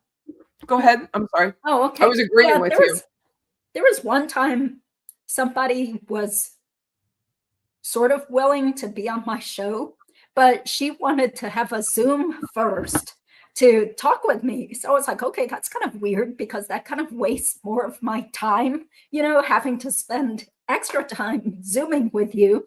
But I did it just to be nice. So we Zoomed for almost an hour. And this was before I was having all these vocal problems, because if it were now, I'd be even more pissed off. But so after we Zoomed, then I was like, okay, great. Here are the times that I'm available to do the show. So I gave her all these times and stuff. She just never even responded. So I was like, okay, whatever. It's just so rude of people to just, brush you off like that. This is my statement of people who want to talk in advance. And let's pretend I actually invite people. But we'll say for the radio show, I'll tell them no, because I want them to be surprised. I don't want anyone to have prepared questions. I always promise them I won't ask them anything that might embarrass them. I won't. And I don't want them to be prepared because I want it to be like a natural, like we're doing right now. You didn't send me any questions in advance. And I wanted it to be like, my whole goal is to be as natural as possible on my little channel for people to think that they're just sitting with me in their living room or on the phone or calling me late at night. And that was always, that's my shtick with the radio. That's the shtick with YouTube. And so I don't do any sending. I refuse to send anyone questions. Now, if it's an attorney, and they're afraid of, their own lawsuit or something, I could understand, but that's it. Mm-mm. Yeah. And I mean, I tried to, cater it so that for some people who wanted to have what do you call it, like a pre-recorded interview, then that's fine too. So we don't have to be live.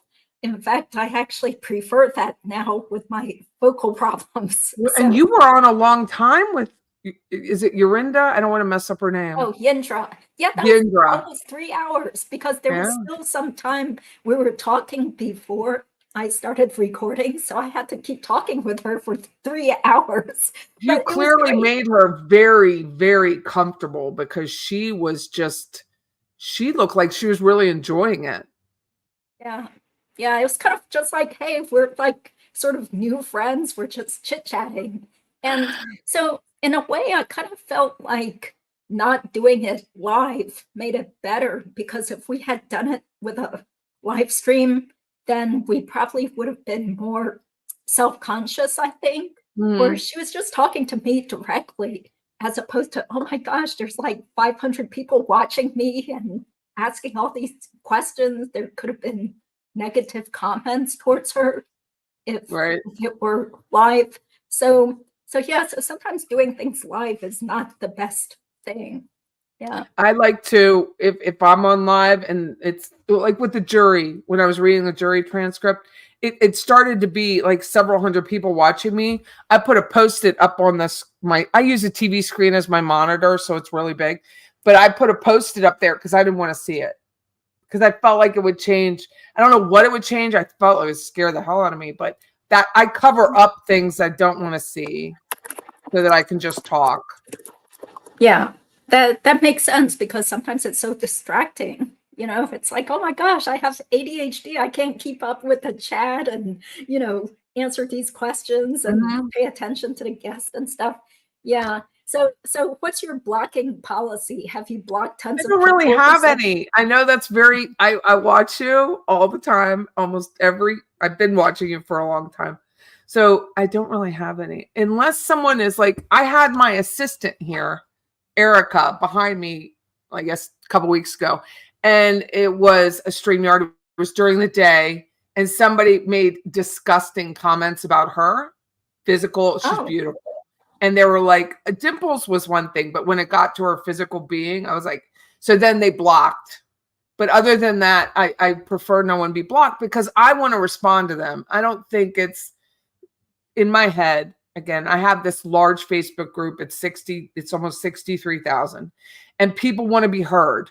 So I figure if they're being a bot, then you can't really get rid of them. Just block them. But if they have something to say, like with the Karen Reed, and I believe Karen Reed was guilty, and they believe Karen Reed is not guilty. I want to engage with them and hear what they have to say, because so many people don't engage and get shut down. That's just my policy. I like how you confront them too. You're like, it's like somebody said something about your voice and they were like, maybe you should use AI. And you were like, maybe you should go take one up though. And you were not like, I was like, awesome. Well, it kind of depends. It depends on the tone, because some people were acting concerned, like what's going on with your voice. If they say something nice, like I love your channel, I'm sincerely concerned, then I might respond. To other people, it's just, I have said F you, and blocked a person, so I know you have. message. I know you have. I know. Yeah, And you were on my little channel. I always call it that. Not that it's little, but that's what I say.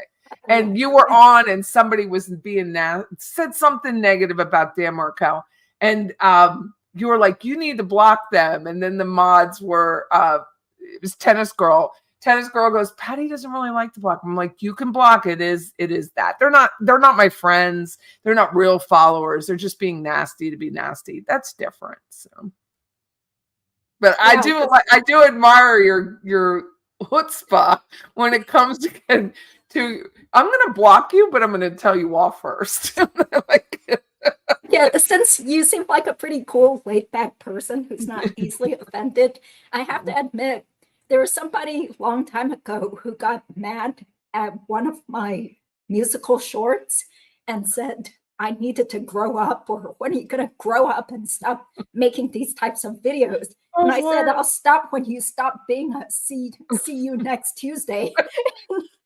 And then I blocked the person after sending the message. So I love it. It makes me mad because we spend so much time researching, talking behind the scenes, getting our time wasted by all these people contacting us and pretending they want to be guests. And we spend so much time and energy. And as Katie Cool Lady says, we're giving you this content for free. You're not paying us to do this. So the nerve of people just to jump in and say, hey, you sound like SHIT. Or, what's wrong with you?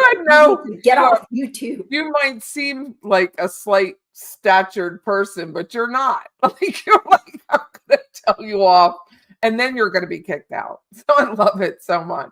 But I've had to remind myself, because of my position in this town as being relatively disliked, all because of a Facebook group, because I do block people from that. I do block people who are just outright mean in that group. And I'll remember 63,000 people, maybe 100 hate your guts, Patty, but 62,900 like you. And so I have to remind myself of that on a regular basis. So when you see the number of subscribers you've had, Judy, over such a long period of time, I just implore you to go. You may have one or two people that twist your knees a little bit, but think about all the people who tune in like I do for hours and hours. And then I go back and watch again because I think I missed something, and go back and read the transcript. And I go back and I go back and I go. Think of those people like myself who are obsessed with people like you and Mentor Lawyer and Jay. Think of that. Before you think of the two that twist your knees. Well, it's probably more than two. It's probably more like 20 people over the last few years. It's just so funny. See you next Tuesday. Yeah, I'll stop when you stop being a see you next Tuesday. But it's just like there's only so much professionalism I can stand when people are just coming out of left field and they feel like it's okay because you're out there in public on YouTube. They think I'll just go over here and type some BS, rude comments. And well, I have a new word for you. I have a new word for you that will get past the censors. So it's twunt. TWUNT. It's just a combination. You're being 20. And they're like, huh? And I'm like, 20. Just 20. You're a little bit of both. Yeah, because I kind of feel like if this person wants to try to ruin my day, let me smack back and try to ruin their day too. You do. It's like, do you think that somebody's going to want to watch you? Just start your own YouTube channel so we can all make fun of you then, Yeah. Oh, but important question here. Somebody wants to know, could Donna get HRT pills? What do you mean by that? Heart? What's an HRT pill? Does it stand for something? Hold on, let me Google that. Hormone replacement. Oh, no. They don't have that? No. What if someone really needs something? If you have let's pretend you have cancer and you need to be on some sort of estrogen replacement. Likely, yes. If Donna comes out and says she wants to transition to being a man, Yes. But just to have HRT for HRT, likely not.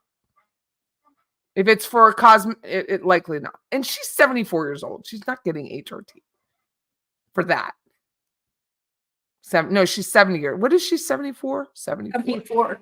Yeah, my guess is she's not getting it at all. Okay. No, it's very basic. They don't keep that kind of stuff there. And they would have to do that in a patch, right? So even here in town, there's only a couple doctors that do, because I had it in my hip, loved it, by the way. But there were only couple of doctors that do the bioidentical HRT. Okay. Yeah. Well, when you were a nurse there, were you in charge of determining what kind of medical care people needed if they had more serious problems? We were in charge of, nurses are only in charge of reporting medical issues. So we report to the physician. We don't get to make those decisions.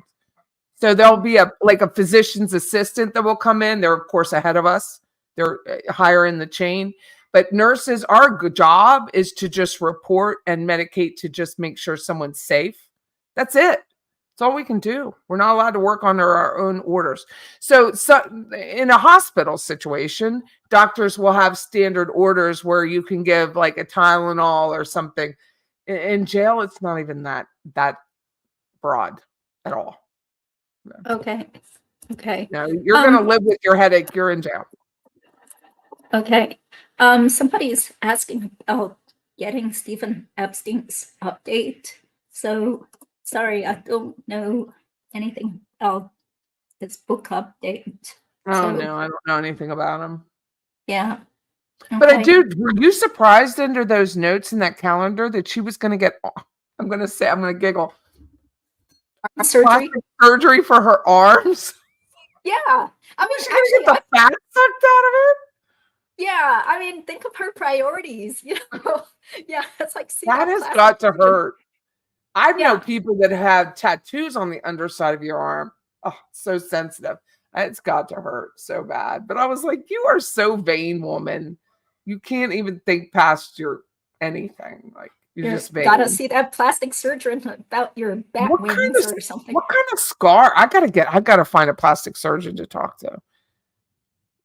I want to know the length of the scar that is to suck your arm fat out. Oh, okay. Yeah, I have no idea. But, you know, to tell you the truth, I have asked a doctor about this because I've always had flabby upper arms, no matter what I do. Like even when I lift weights and stuff. So, but the doctor said they could remove the fat, but you would still not be able to lift your arm for at least 4 to 6 weeks or maybe even longer. Yeah, so I was like, never mind, I'll just wear clothes with sleeves. But sometimes it gets so hot, it's like I gotta wear sleeveless clothes, it's too hot. So yeah. But you know, after a while you just don't care what people think anyway. So no, I think once you hit, like, for me it was 45 it started. So it's nice. But it's a nice feeling to not care. Yeah, it's like I don't care. About if I have flabby upper arms or not. Did someone see? Can I ask? Did someone see that she was on HRT? Did someone say? I think the person was just asking. They're just curious about the drug regimens. Yeah, you don't get a lot of vanity medication when you're in. Now, if you've had cancer, they're going to do their best. But Leon County Jail is not set up as a medical facility that way. You would go someplace else. What I recall, their clinic area where we would be the ones to get to watch the suicide watches. And they would be, I know it's not a turtle suit, don't correct me, but whatever that suicide vest thing is. Yeah. And they were strapped into a chair when I was doing it. So they were like all but hog-tied and strapped into a chair so they couldn't control their arms or it was horrible to watch. Absolutely horrible. But there was only like maybe 4 or 5, maybe 6 beds there at the time. As I recall, it was like row of 3 beds and another row, and they were kind of in a room. And we were in an L-shaped office, so you could see everywhere. And then you had your closed rooms. Like if somebody had to come in for some other, say they got punched in the gut by another inmate, and you had to put them in a room and wait for the physician to get there. So several of those with a closed door, but most were open. I don't know what it is like now. I'd have to ask somebody, but it was rather large for such a small facility. It was really interesting. Did you say you worked at the jail 20 years ago? Yeah. Oh, Yeah. so it's been a while. But It was. I mean, did it seem pretty clean to you? You It mentioned was that. extremely clean. I was like, Okay. this is what it's like? This isn't bad at all. I mean, it didn't have like air conditioning. It had dehumidification, so it was cooler in there. It still gets hot, but it's not like an AC like we would all think about it. But it's more, they dehumidify the air. But yeah, it was not bad at all for me. I mean, I worked in booking where you would take someone else is taking the picture, but I was doing the vital signs and making sure that they were healthy enough to be put in to truly be booked into jail. And I used to get into it with those booking officers. I was like, my license is not up for your grab, because they wanted them in the jail and I wanted them sent to a hospital. So I was the person who would decide that. Like we had a guy come in and he had been in a horrible accident, clearly DUI, and he had glass all over him. And they're like, well, you just take the glass out. I'm like, no, dude, he's not even in there anymore. He's a car salesman. And he was like, I'd be like, if it's so easy to pull glass out of someone, you do it. But I had to have a backbone and tell them no. Yeah. They're going to the hospital. So I did do that, but that was about it. I would call for an ambulance to have people sent to the hospital. Oh, so do you think they still have no AC in the jail? It is AC, but it's not like our heat pumps that we have here in the South. It's just different. But it's set at like 76, but it's not going to be like 82 or 90 in there. It's a healthy number. It's still going to be hot. It's still going to be uncomfortable. It's still going to be icky, but it's not like a prison. A prison some of them don't have any AC. It's more like, what did my son say? It's climate management is I think how he described it. It was this climate controlled, like a storage unit. You know, when you get a storage unit, that's how James described it, was climate controlled. Oh, interesting. Okay. And what are the recreation facilities? Do they have like ping pong tables, TVs? You know, I only really worked night shifts, so I didn't see any of that. I don't know. Like, I know you talk about Donna's going for sewing. Sewing classes. I only worked night shift. I worked 7. It was like 5P to 5A. It's odd hours, but it was my preferred shift when all the crazies would come in. I loved it. I loved every bit of it. Oh, really? So odd, yeah, I did. Yeah, I really did, because it was the safest I'd ever been. But the people were fascinating, and you were not allowed to look up their criminal, not while you were there, but you weren't allowed to look up what they did as a crime. Yeah. Mm-hmm. So while you were just in there, supposed to treat them. you had to wait till you left equals. and then look them up, right? But but it was a fascinating learning experience, just about how many people really get DUIs. A lot of people get DUIs. A lot. Yeah. A lot of famous people get DUIs. And they just cover up the photo. Because here in Florida, it's all public record. Yeah. Everything is public record. So, but it's fascinating. Yeah. So people keep asking, when will Wendy be arrested? All I can do is quote Jack Campbell and say one at a time. I don't think he's going to do anything until, and he said it's Georgia. He told me it was Georgia. Georgia Kappelman's working hard on it. It's one at a time. So nothing until Donna's done. That's what I think too. Or ideally, it would be great after Wendy testifies, because she's right there. Then they don't have to transport her. Well, a little birdie told me, I know nothing beyond this, but there's always a grand jury in session.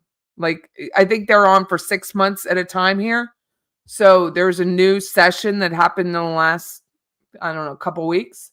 But that doesn't mean anything. It just means that there's always a grand jury. They're always looking at cases and they're always working the case.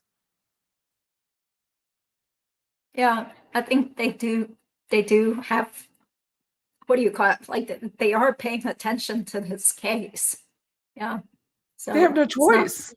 I mean, they really don't have a choice because the media, us, even local media, is paying more attention to it since the 10 years. And whenever I find something like a little tidbit, like about the lease or whatever, I send it to my local person, my local news person as well. So if she wants to go do a story on it, let her. But I send her stuff. Great. Do you talk to a lot of the local media people? A lot? No. A Oh, couple? Yes. yeah. Oh, what about that guy, Preston Scott, who has been on SDS a few times? Do you Yes. know him? I do know. I've only met him a couple times. He's on a competing radio show. I listen to his show. He's very good at what he does. He's an education based, which I'm a learning based person, so he's an education based morning show. He's had, I believe, Stephen Webster on. He's had quite a few people on his show. I mean, he had Carl on. He had Carl That's Steinbeck right. on. Yeah, that's the one where Charlie was griping about it, Yeah, saying he that was, there was which that I think is volume. hilarious. I think Yeah. it's awesome. And it's just like with you, and you said that you recorded it, but there was those calls that Fancy Fiction posted, like Donna was calling Rashbaum and calling and calling and calling and calling. And it was around the time that you had Patty N on, Yeah. right? Yeah. You So, know I that mean, they I'm was. just guessing. I don't want to overstate Well, like my it's a heck of importance. a coincidence, just like Yeah. every other coincidence, right? Timing is Yeah. everything, but I think I speak to, I'll just tell you her name. I've asked her to come on, or the news stations are very competitive. They don't want you to do that. But Kendall Brandt is Brandt. This is the first murder case she's ever covered. She spends a lot of time, and they get a lot of news from living in Tallahassee because it's a large group for a small town. So they're always in there asking for people to speak and talk. But Kendall Brandt's with WTXL. She's very good. She wants to learn. She's in the courtroom, and she's the one who let me know. Let's go from, okay. So if somebody is, which I didn't know, and you may not know, if somebody's on the pool and they're running the camera and the board, they have to give you a copy of the video that they're doing because it's public. So I don't have to record it. All I had to do was request it from that pool person, and they have to send it to me. So if you don't have the equipment, which I went and bought the equipment, I won't be able to be at every day of the trial, but I'm going to lend the equipment. It's just a box. It's just a box and a cord so that other people could be on, and then we can feed it to them, and I'll keep my laptop there. Because I can't be there every day, but my assistant can be there the days I'm not. But that is how you get it. You only have to ask the pool group, whether it's Lawn, Crime, CNN, whoever it is, and they have to provide you a copy of the video for the day. Just Okay. FYI. Yeah. Thanks for the info. Yeah, I mean, I definitely don't plan on live streaming on my channel because I don't want to take away more viewership from other people's channels.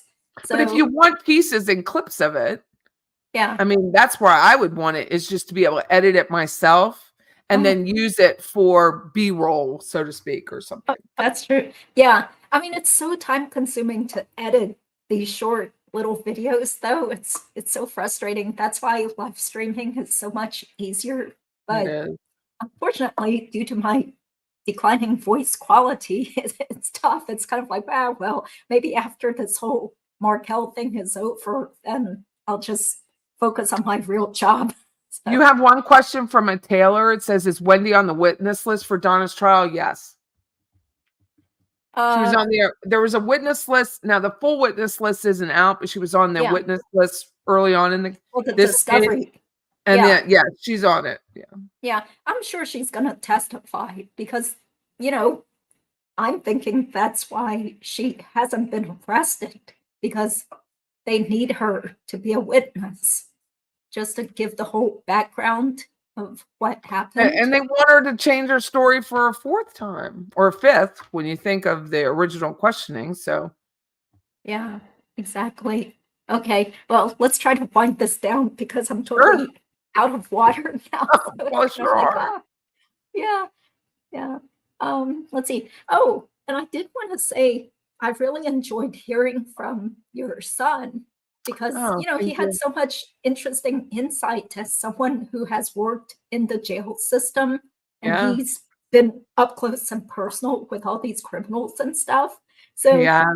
I still does he ask still him. work? I still always ask him. No, he doesn't. He actually moved to New Mexico 2 weeks ago.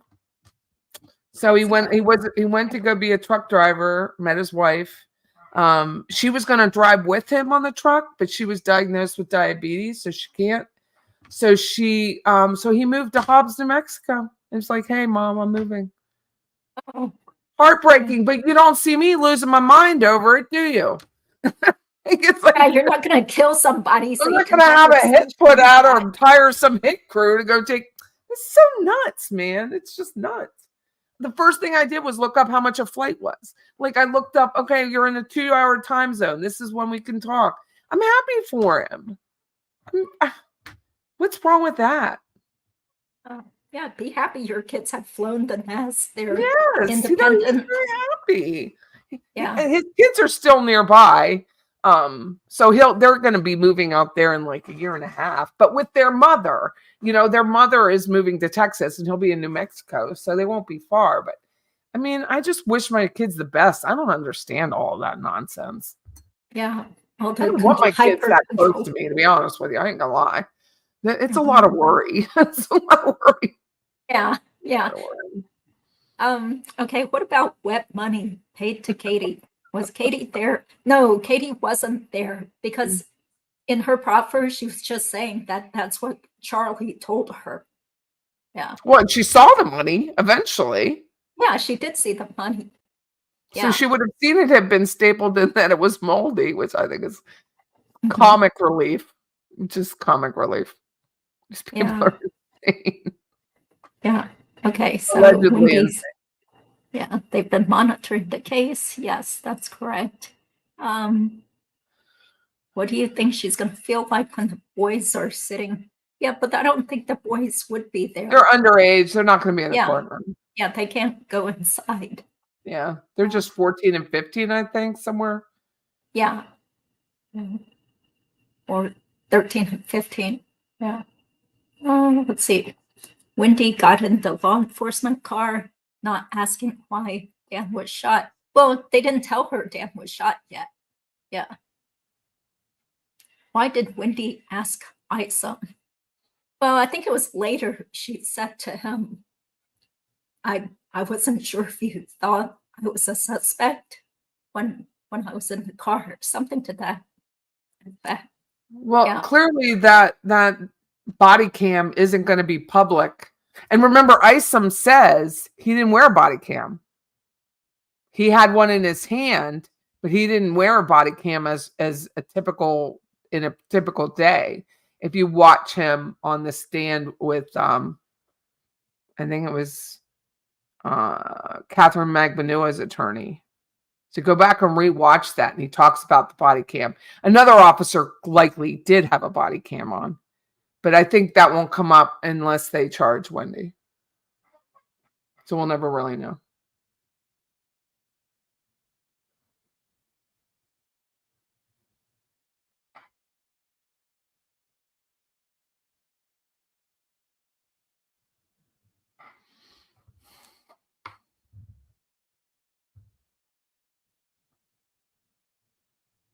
I don't hear you.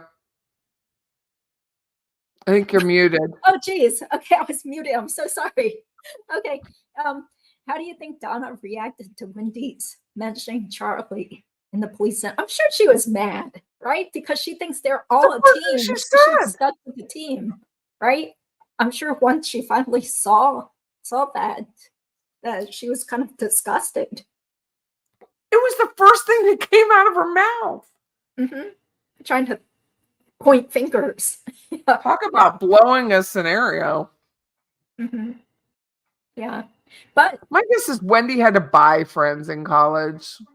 I don't think she makes friends too easily. So supposedly thought she was so charismatic. Like, she was so nice. People Right. said all the Jeffrey girls wanted to Lacoste. meet She's so her. sexual. Huh? Remember Jeff Lacoste? She was just so, in one of his interviews, the poor man, 3 interviews, he was like, she was so sexual. She was so dynamic. She's not. Well, I mean, maybe that's Poor guy. what it was. Yeah. Yeah. Well, I guess some people, especially the guys, would totally eat it up. So Literally. yeah. At their own risk. Yeah. Oh, have you ever run into Jeff Lacasse?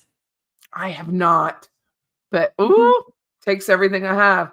So talking about self-control, I don't drive up and down his street. He doesn't live too far from our office, but I have not. And I know people who work in the Department of Social Work. I haven't even asked. I'm like, the man just wants to live his life, and I'm going to let him. I'm not going to bug him. Yeah, he deserves to have some. But he's in the same. privacy. He's in the same home he bought right after the murder. He's in a townhome. Okay. Yeah. Yeah, poor guy. I just feel sorry for him. I do because too. he does seem to have been totally manipulated. He's lost so much weight. I mean, when you see his self, because I saw him in the courtroom this time versus the original, I mean, he's lost a ton of weight. It's got to be a lot of pressure on a guy. But he's so valuable to the case. Yes, I'm very grateful that he's still been out there repeatedly, showing up, and he seems very, very honest. He's consistent. Yeah. Okay, let me scroll all the way down. I'm so sorry. This is taking quite a while, but it's very nice, though. I thank people. It's very, very, very nice. Yeah, thank you so much, and I'll definitely come and listen for 2 hours. That's amazing. Yeah, thank you guys. Yeah, I'll definitely split these proceeds with you. No. Yes. Because it's all our time. I'm using. I know, but I just love this so much that it's like, I just love it. I just love being able to talk about this case and having some sort of intellectual capability to do so. Oh, what's this? Patty, invite him. Boo. Jeffrey Lacoste, never happened. Never happened. I will never do it. I would never put somebody in that position. He's still no. I think this person is referring to Webster. Because Stephen Webster. I have his cell phone number, but what would I have to say that hasn't been said? I don't know. I'll hearing. I know. Yeah. Okay, so Patty can invite Judy. That's true. Patty can invite Judy. Okay. Yeah, on a better voice day when I don't have to talk to people the day before. Yeah, thank you. Thanks. Love how Patty chats for so long. Okay. Yeah. I mean, what's your secret? Like, doesn't your throat ever feel irritated after you keep talking for 2 hours? Here's the story. I speak at no other time. I'm a very quiet person who doesn't talk. If somebody, like, I go to church this morning, I'm Catholic and I go to mass and the father says, "How are you?" "Fine." And I keep walking. Like, I'm not a chit chatter. So it doesn't happen. So I don't talk a lot. Okay. I take care of my voice because of the radio. But no, I drink a lot of Diet Coke. Other than that, I don't speak. Oh, Diet Coke. I kind of feel like drinking Diet Coke these days is not good for my voice because it's kind of dehydrating. My guess is it wouldn't, but I drink like 3 30-ounce Stanleys a day of water. And that's for my weight, not for any other reason. But it's I really don't talk a lot outside of this. Okay. Well, I mean, as a realtor, don't you have to call people constantly or talk to people constantly? No. No? No, okay. I should do a video on that. It's really, now it's I'll text and then I'll call them if I have a question, or they'll call me if they have a question. But I really try to keep everything just short and sweet. Okay, great. Oh, by the way, you kind of motivated me to go out and get protein powder because, Aw. like how's that going? Do you still take protein Yes, shakes? that's my morning. Like I fast before I go to mass. And so, and I'm an intermittent faster anyway, but those shakes have really been so helpful. It's just a small thing, right? It's just a small that they really help me. And I started smoking cigars too, which also helps deter my Cigars? appetite. Mhm. Wait, isn't that Yeah. totally bad for your health? You're a former nurse. Drinking 3 Diet Cokes a day isn't exactly helpful, but I drink them.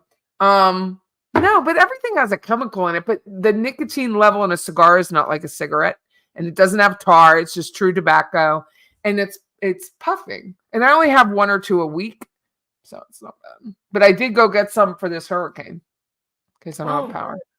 okay, great. So are Have you you, been on prednisone for your voice? well, No, this person said, no, I know. I I was would thinking. definitely, yeah, I'm definitely never going to take prednisone again because I I don't took like it it either. in the past. It totally made me crazy. Like my mood was like totally affected. I couldn't sleep. So I think I'll stay away from prednisone. Yeah. So, okay, looking forward to Donna's trial. Thank you, Mia. Thanks for being there. And Jared is here. Thank you, Jared. Yeah, we don't mean to say mean things about your friend. He said that he was friends with Ryan, that attorney we were just talking about. Yeah, but I don't know. I mean, maybe she didn't know Dan that well, or that's just her demeanor. Like she seemed very matter of fact. Yeah, but Oh, the you mean golden which that attorney? oh that woman who was in a police interview. And Oh. she said that Wendy had given her kids hand-me-down clothes the day Oh, before. Ryan Cox. Yeah. No, Yeah, I'm not saying anything about it. I'm just like all I could think of is these people because we don't know how they process anything. We don't know them. Is shell shocked. Like you're just like sitting there going, like, did this and it's happen? almost like Yeah, whatever you're saying is almost like a robot because you can't believe you're in that position. Cannot believe it. You just saw the lady 3 days ago and she's giving you banana bread or whatever, and it's clothing or whatever it is. And you're just, what is going on? Uh, But I clearly think that Ryan Cox, because I Googled her resume, because I wanted to know, but is a clearly more intellectual person and might be more in her head than I would be. I would be so shocked. It's just, I don't know. You just never know until you're in that position. yeah, yeah, exactly. But we do know we would not be bawling and boohooing and acting weird like Wendy did in her No, interview. I'd be Just, making sure they had my phone to know I didn't do it. yeah. Here's my And stuff. It's so weird. It's awful. yeah. Okay. Let's see. Had to leave due to trolling. Okay. Yeah. But you said you usually don't get too many trolls I on your don't. show. I only get a lot of trolls when I actually go on straight YouTube. Then I get the trolls for whatever reason versus StreamYard. So I don't know if how that works, but that's when I get them. Okay. Yeah. Okay. Do you have any? Meet you on the ice, Judy.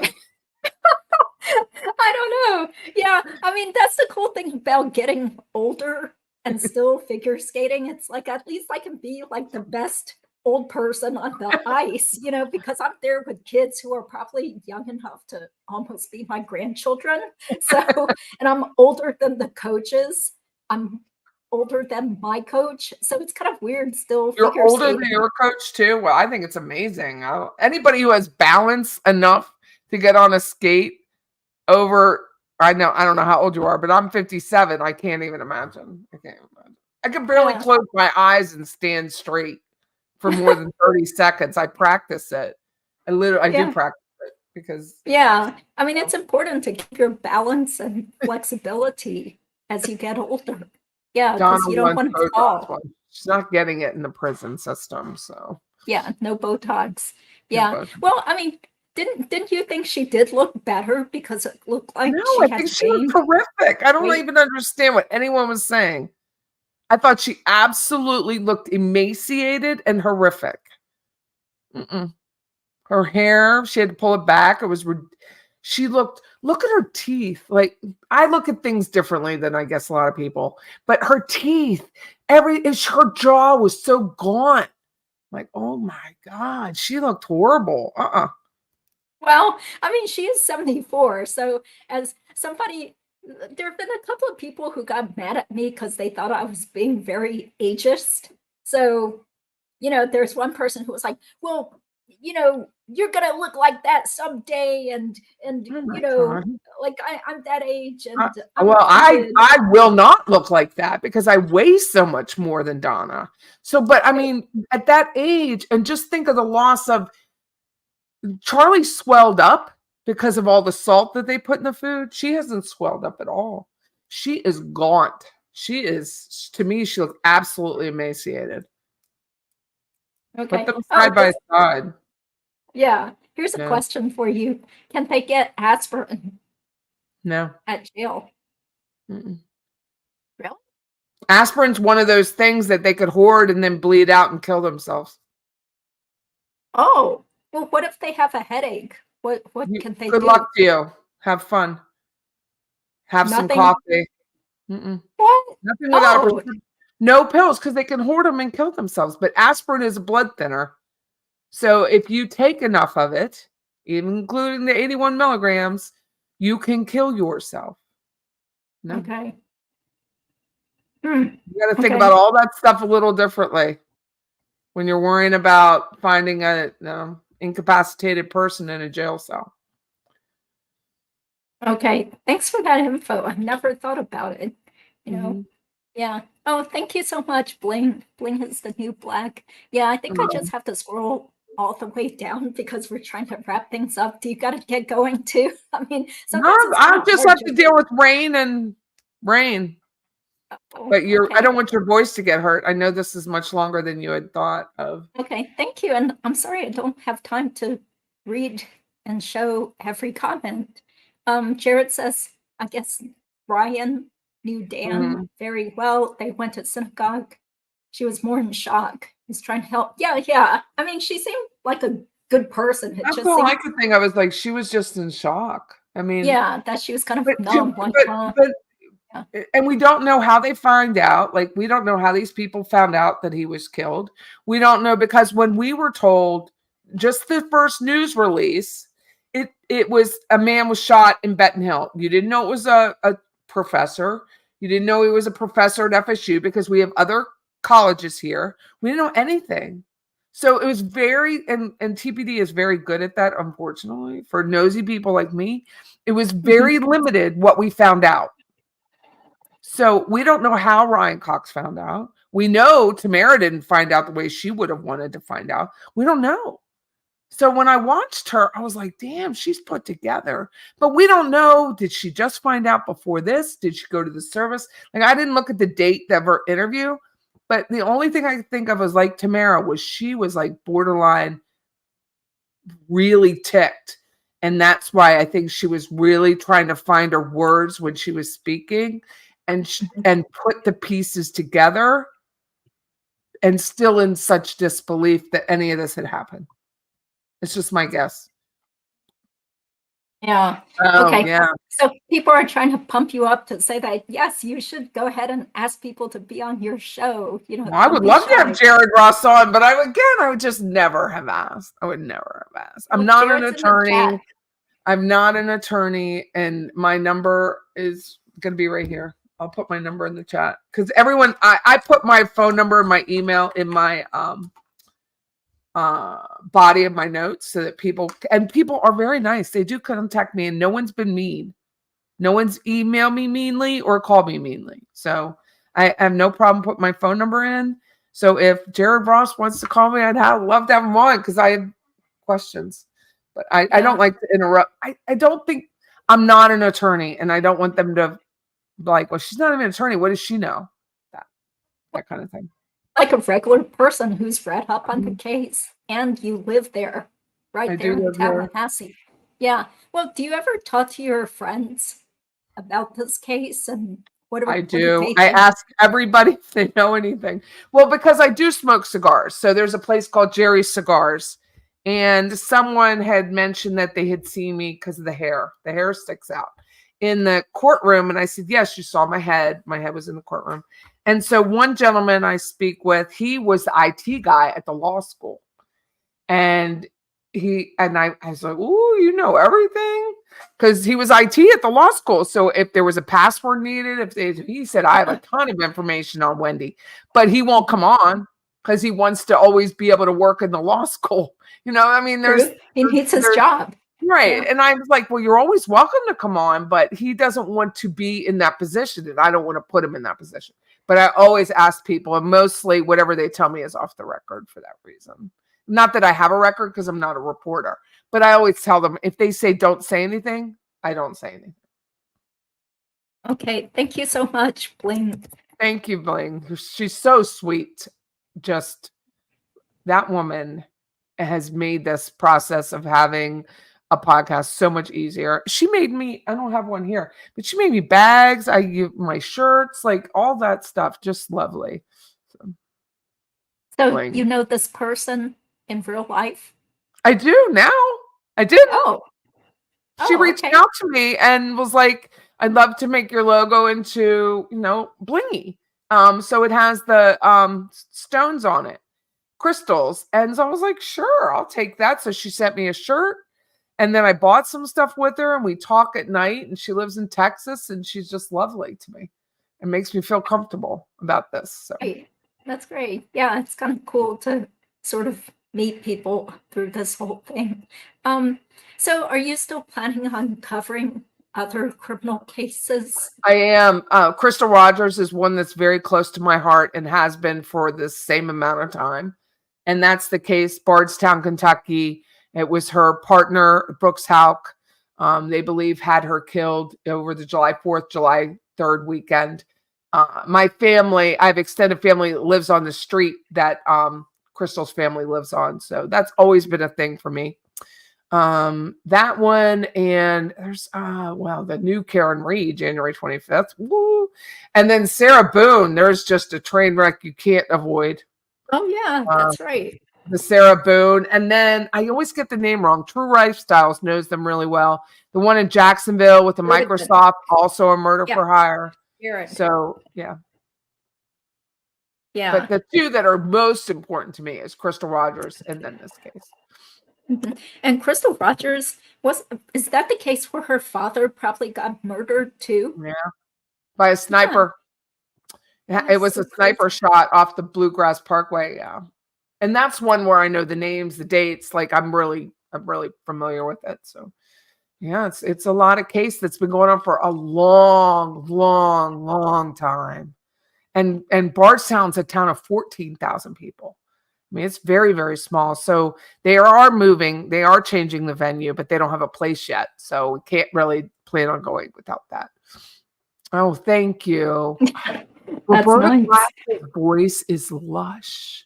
It's so lush. It's so calm. I wish I could pace myself the way she paces herself.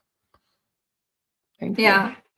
Well, thank you for being willing to post your phone number here if people want to be guests on your show. That is where I block people. So I do block people on my phone, if not on YouTube. Okay. But yeah, if Jared Ross wants to call me, and I love that. Thank you.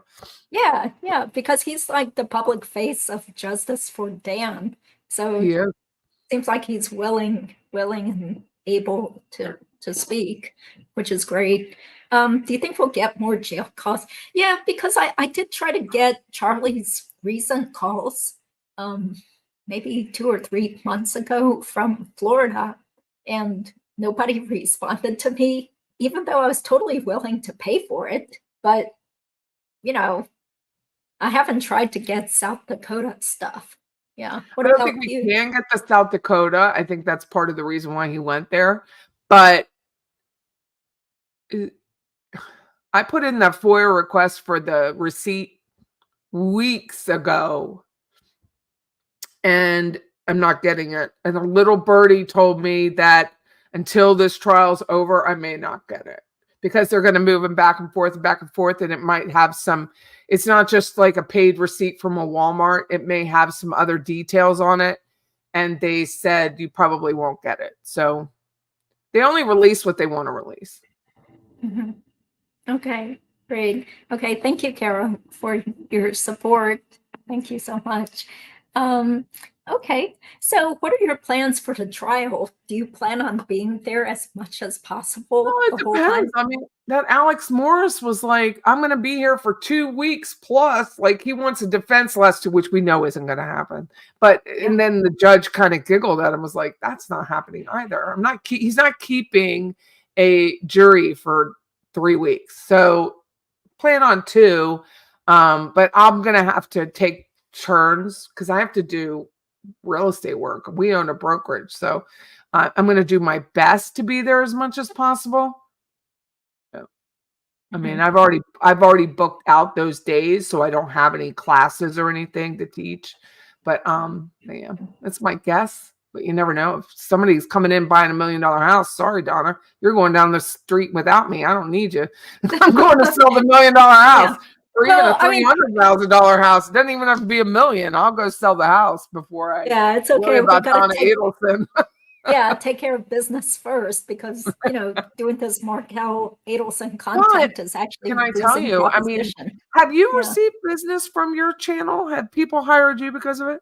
Surprisingly, I've gotten about 6 clients because of my channel, but most of it is because of the serious legal content that I did a long time ago about employment discrimination cases. That's what I watched too. I watch your HR work. So thank you for that because it teaches this very small business owner a lot. Yeah. Well, if your business is that small, it's probably not subject to federal. No, but that's not to be put in that position by saying things you shouldn't say. Oh, totally. Yeah. So there have been a couple of new divorce clients who told me they saw my channel and I was kind of embarrassed. That's why I took down lots of the crazy singing and dancing karaoke videos because it is true. Somebody was like, Judy, I can't believe it. Like, what if some of your clients see this? But the cool thing was that these new clients, they said they liked it. And, it wasn't a turnoff to them. I don't know if they saw the really goofy ones, like where I pretended to be June, but you were such a good June. Thank you. So good. I think you should have membership only so people have to pay for it, but don't take it away altogether.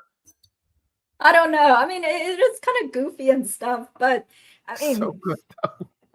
There were SNL. Some of them were SNL. That June Chinda. You had her entire speech pattern. Like you were so good. You were, and in between you go, oh yeah, but I think, like, did you realize that she probably had seen my videos and got mad because by the time she testified at Charlie's trial, she wasn't touching her hair anymore and she wasn't making those weird, like trailing giggle noises. She was like giggling off everything during a deposition with Sanford or that question. The police interview. Yeah, but I'm glad she did it though. I mean, I don't want people to think I'm totally bashing her because I think she's an essential witness and thank God they recorded her when she did say when she was speaking candidly to the police because it was pretty disgusting to see how she tried to backpedal on everything at the first couple of trials. Trying to like selective amnesia, twisting it was her boyfriend. She was still in love with him. But that one where she goes, she asked Pat Sanford, can you get that picture down? Can you have that picture taken? I've never even seen the photo, but it was some photo that she hated, right? She hated it. Yeah. Like, he's like, no, I can't. She goes, ah.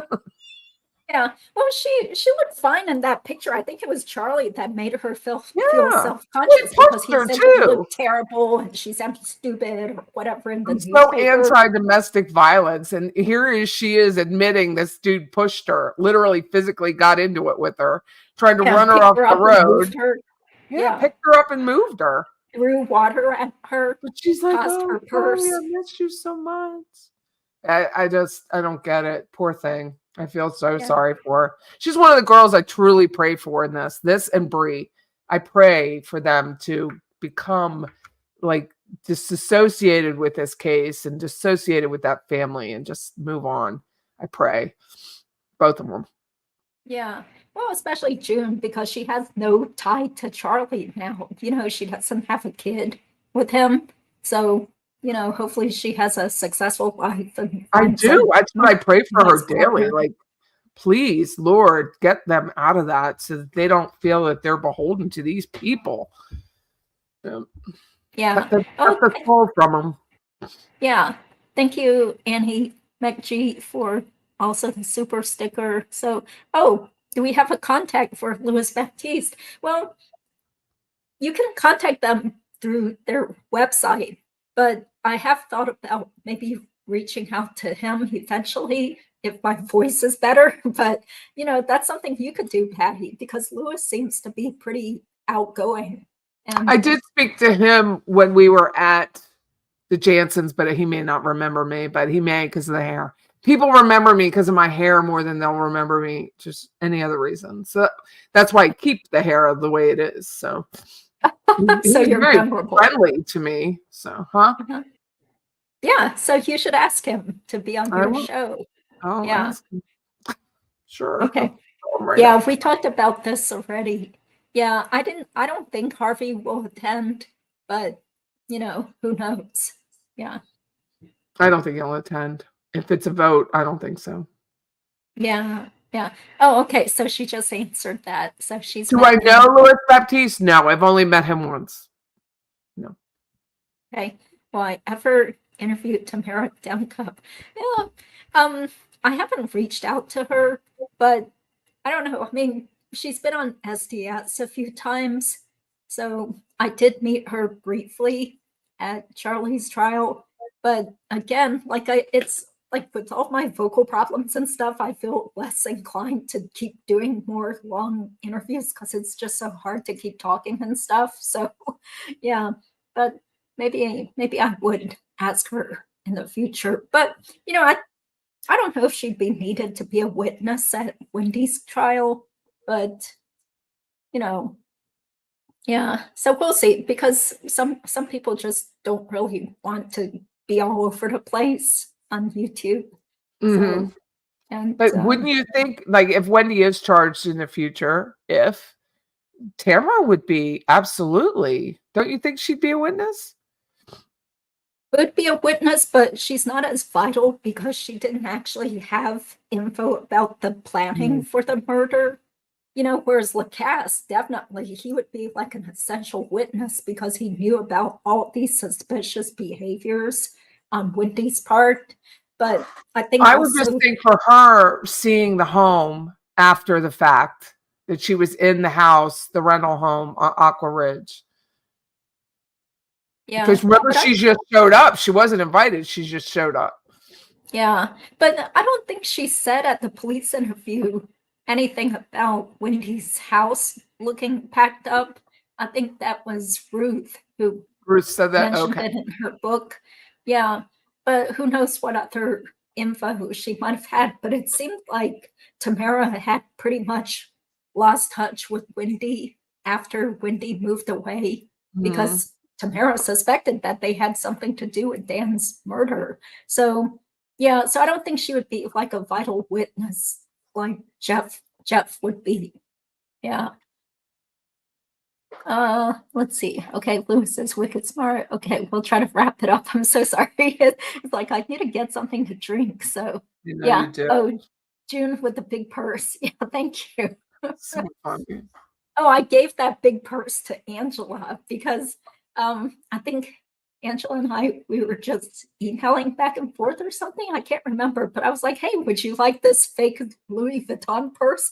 Because I actually got it for free because I bought it used on Poshmark. I thought it was real, but as soon as I got it, I knew this is a fake knockoff because it smelled like plastic and it felt all plasticky. You didn't pay a lot for it, did you? I think I paid about $300 for it. But Oh, you but poor Posh, thing.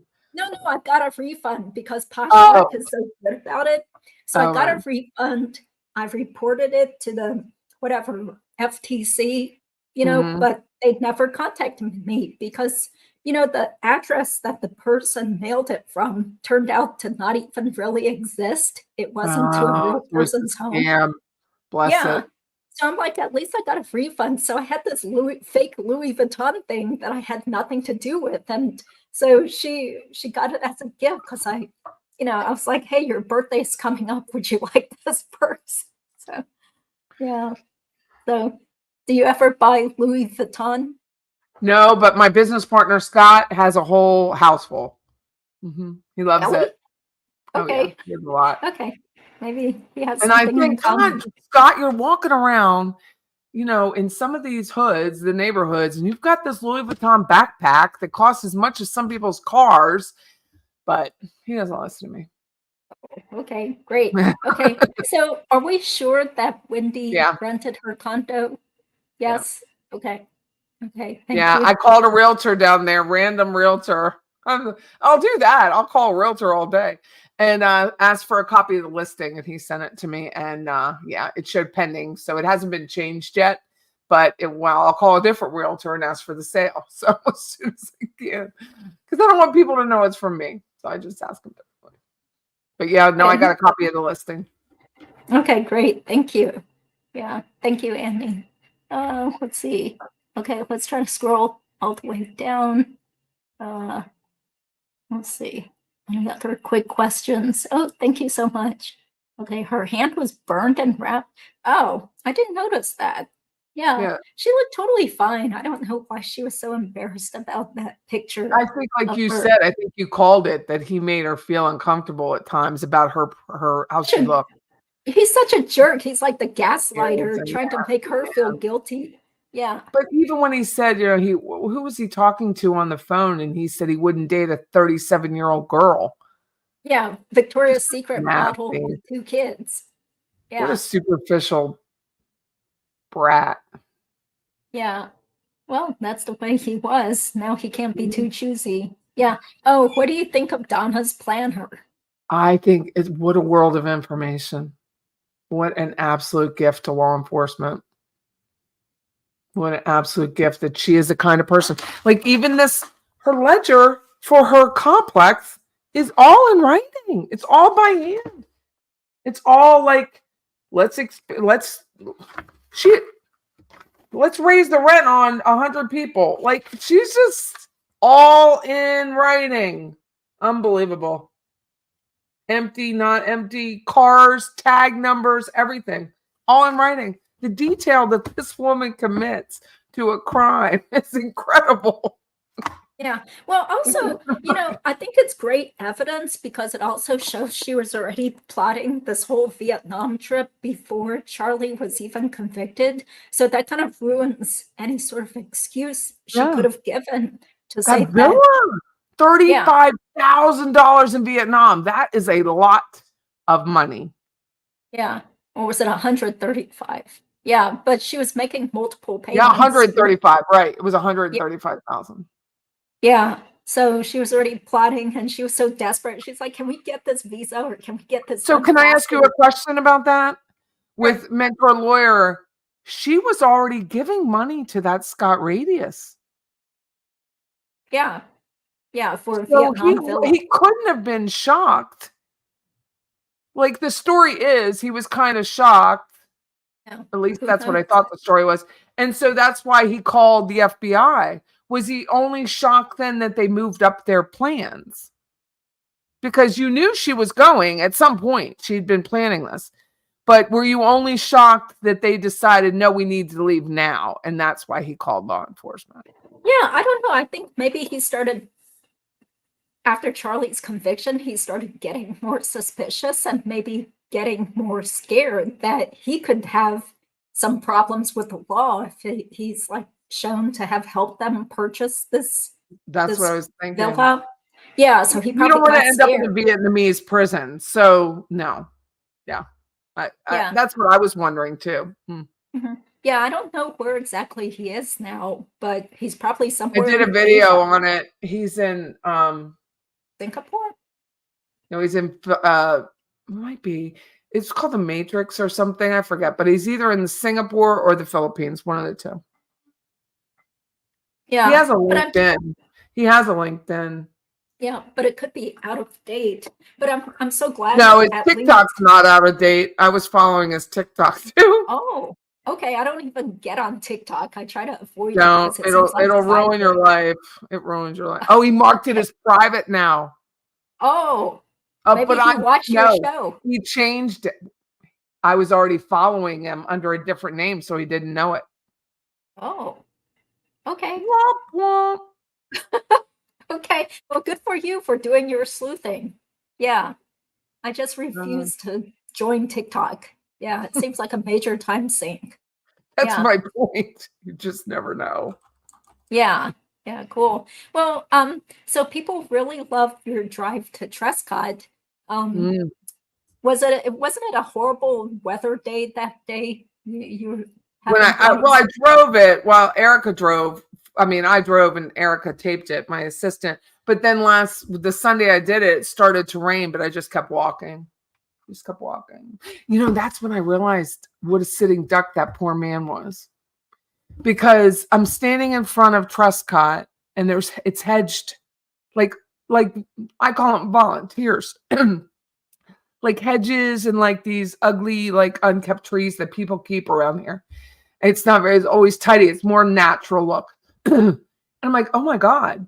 So you drive up, you're in a Prius. The Prius is quiet. A Prius doesn't run like a car. So it's super quiet as you drive up. The man would never have seen, plus he was in his garage. He would never even have heard a car behind him. That's why he only saw them. He goes, when he told the gentleman on the phone with them, wait a second, someone's behind me. He had no chance. And it wasn't Yeah. until I really stood in front of that home that I realized what was around him, how the houses are framed around that house, that you really had no chance. He had no chance. He was stuck. Yeah. Yeah. Unbelievable. Until I walked it, I was like, oh my God. And I drive Yeah. that route all the time, but I was like, oh my. Mhm.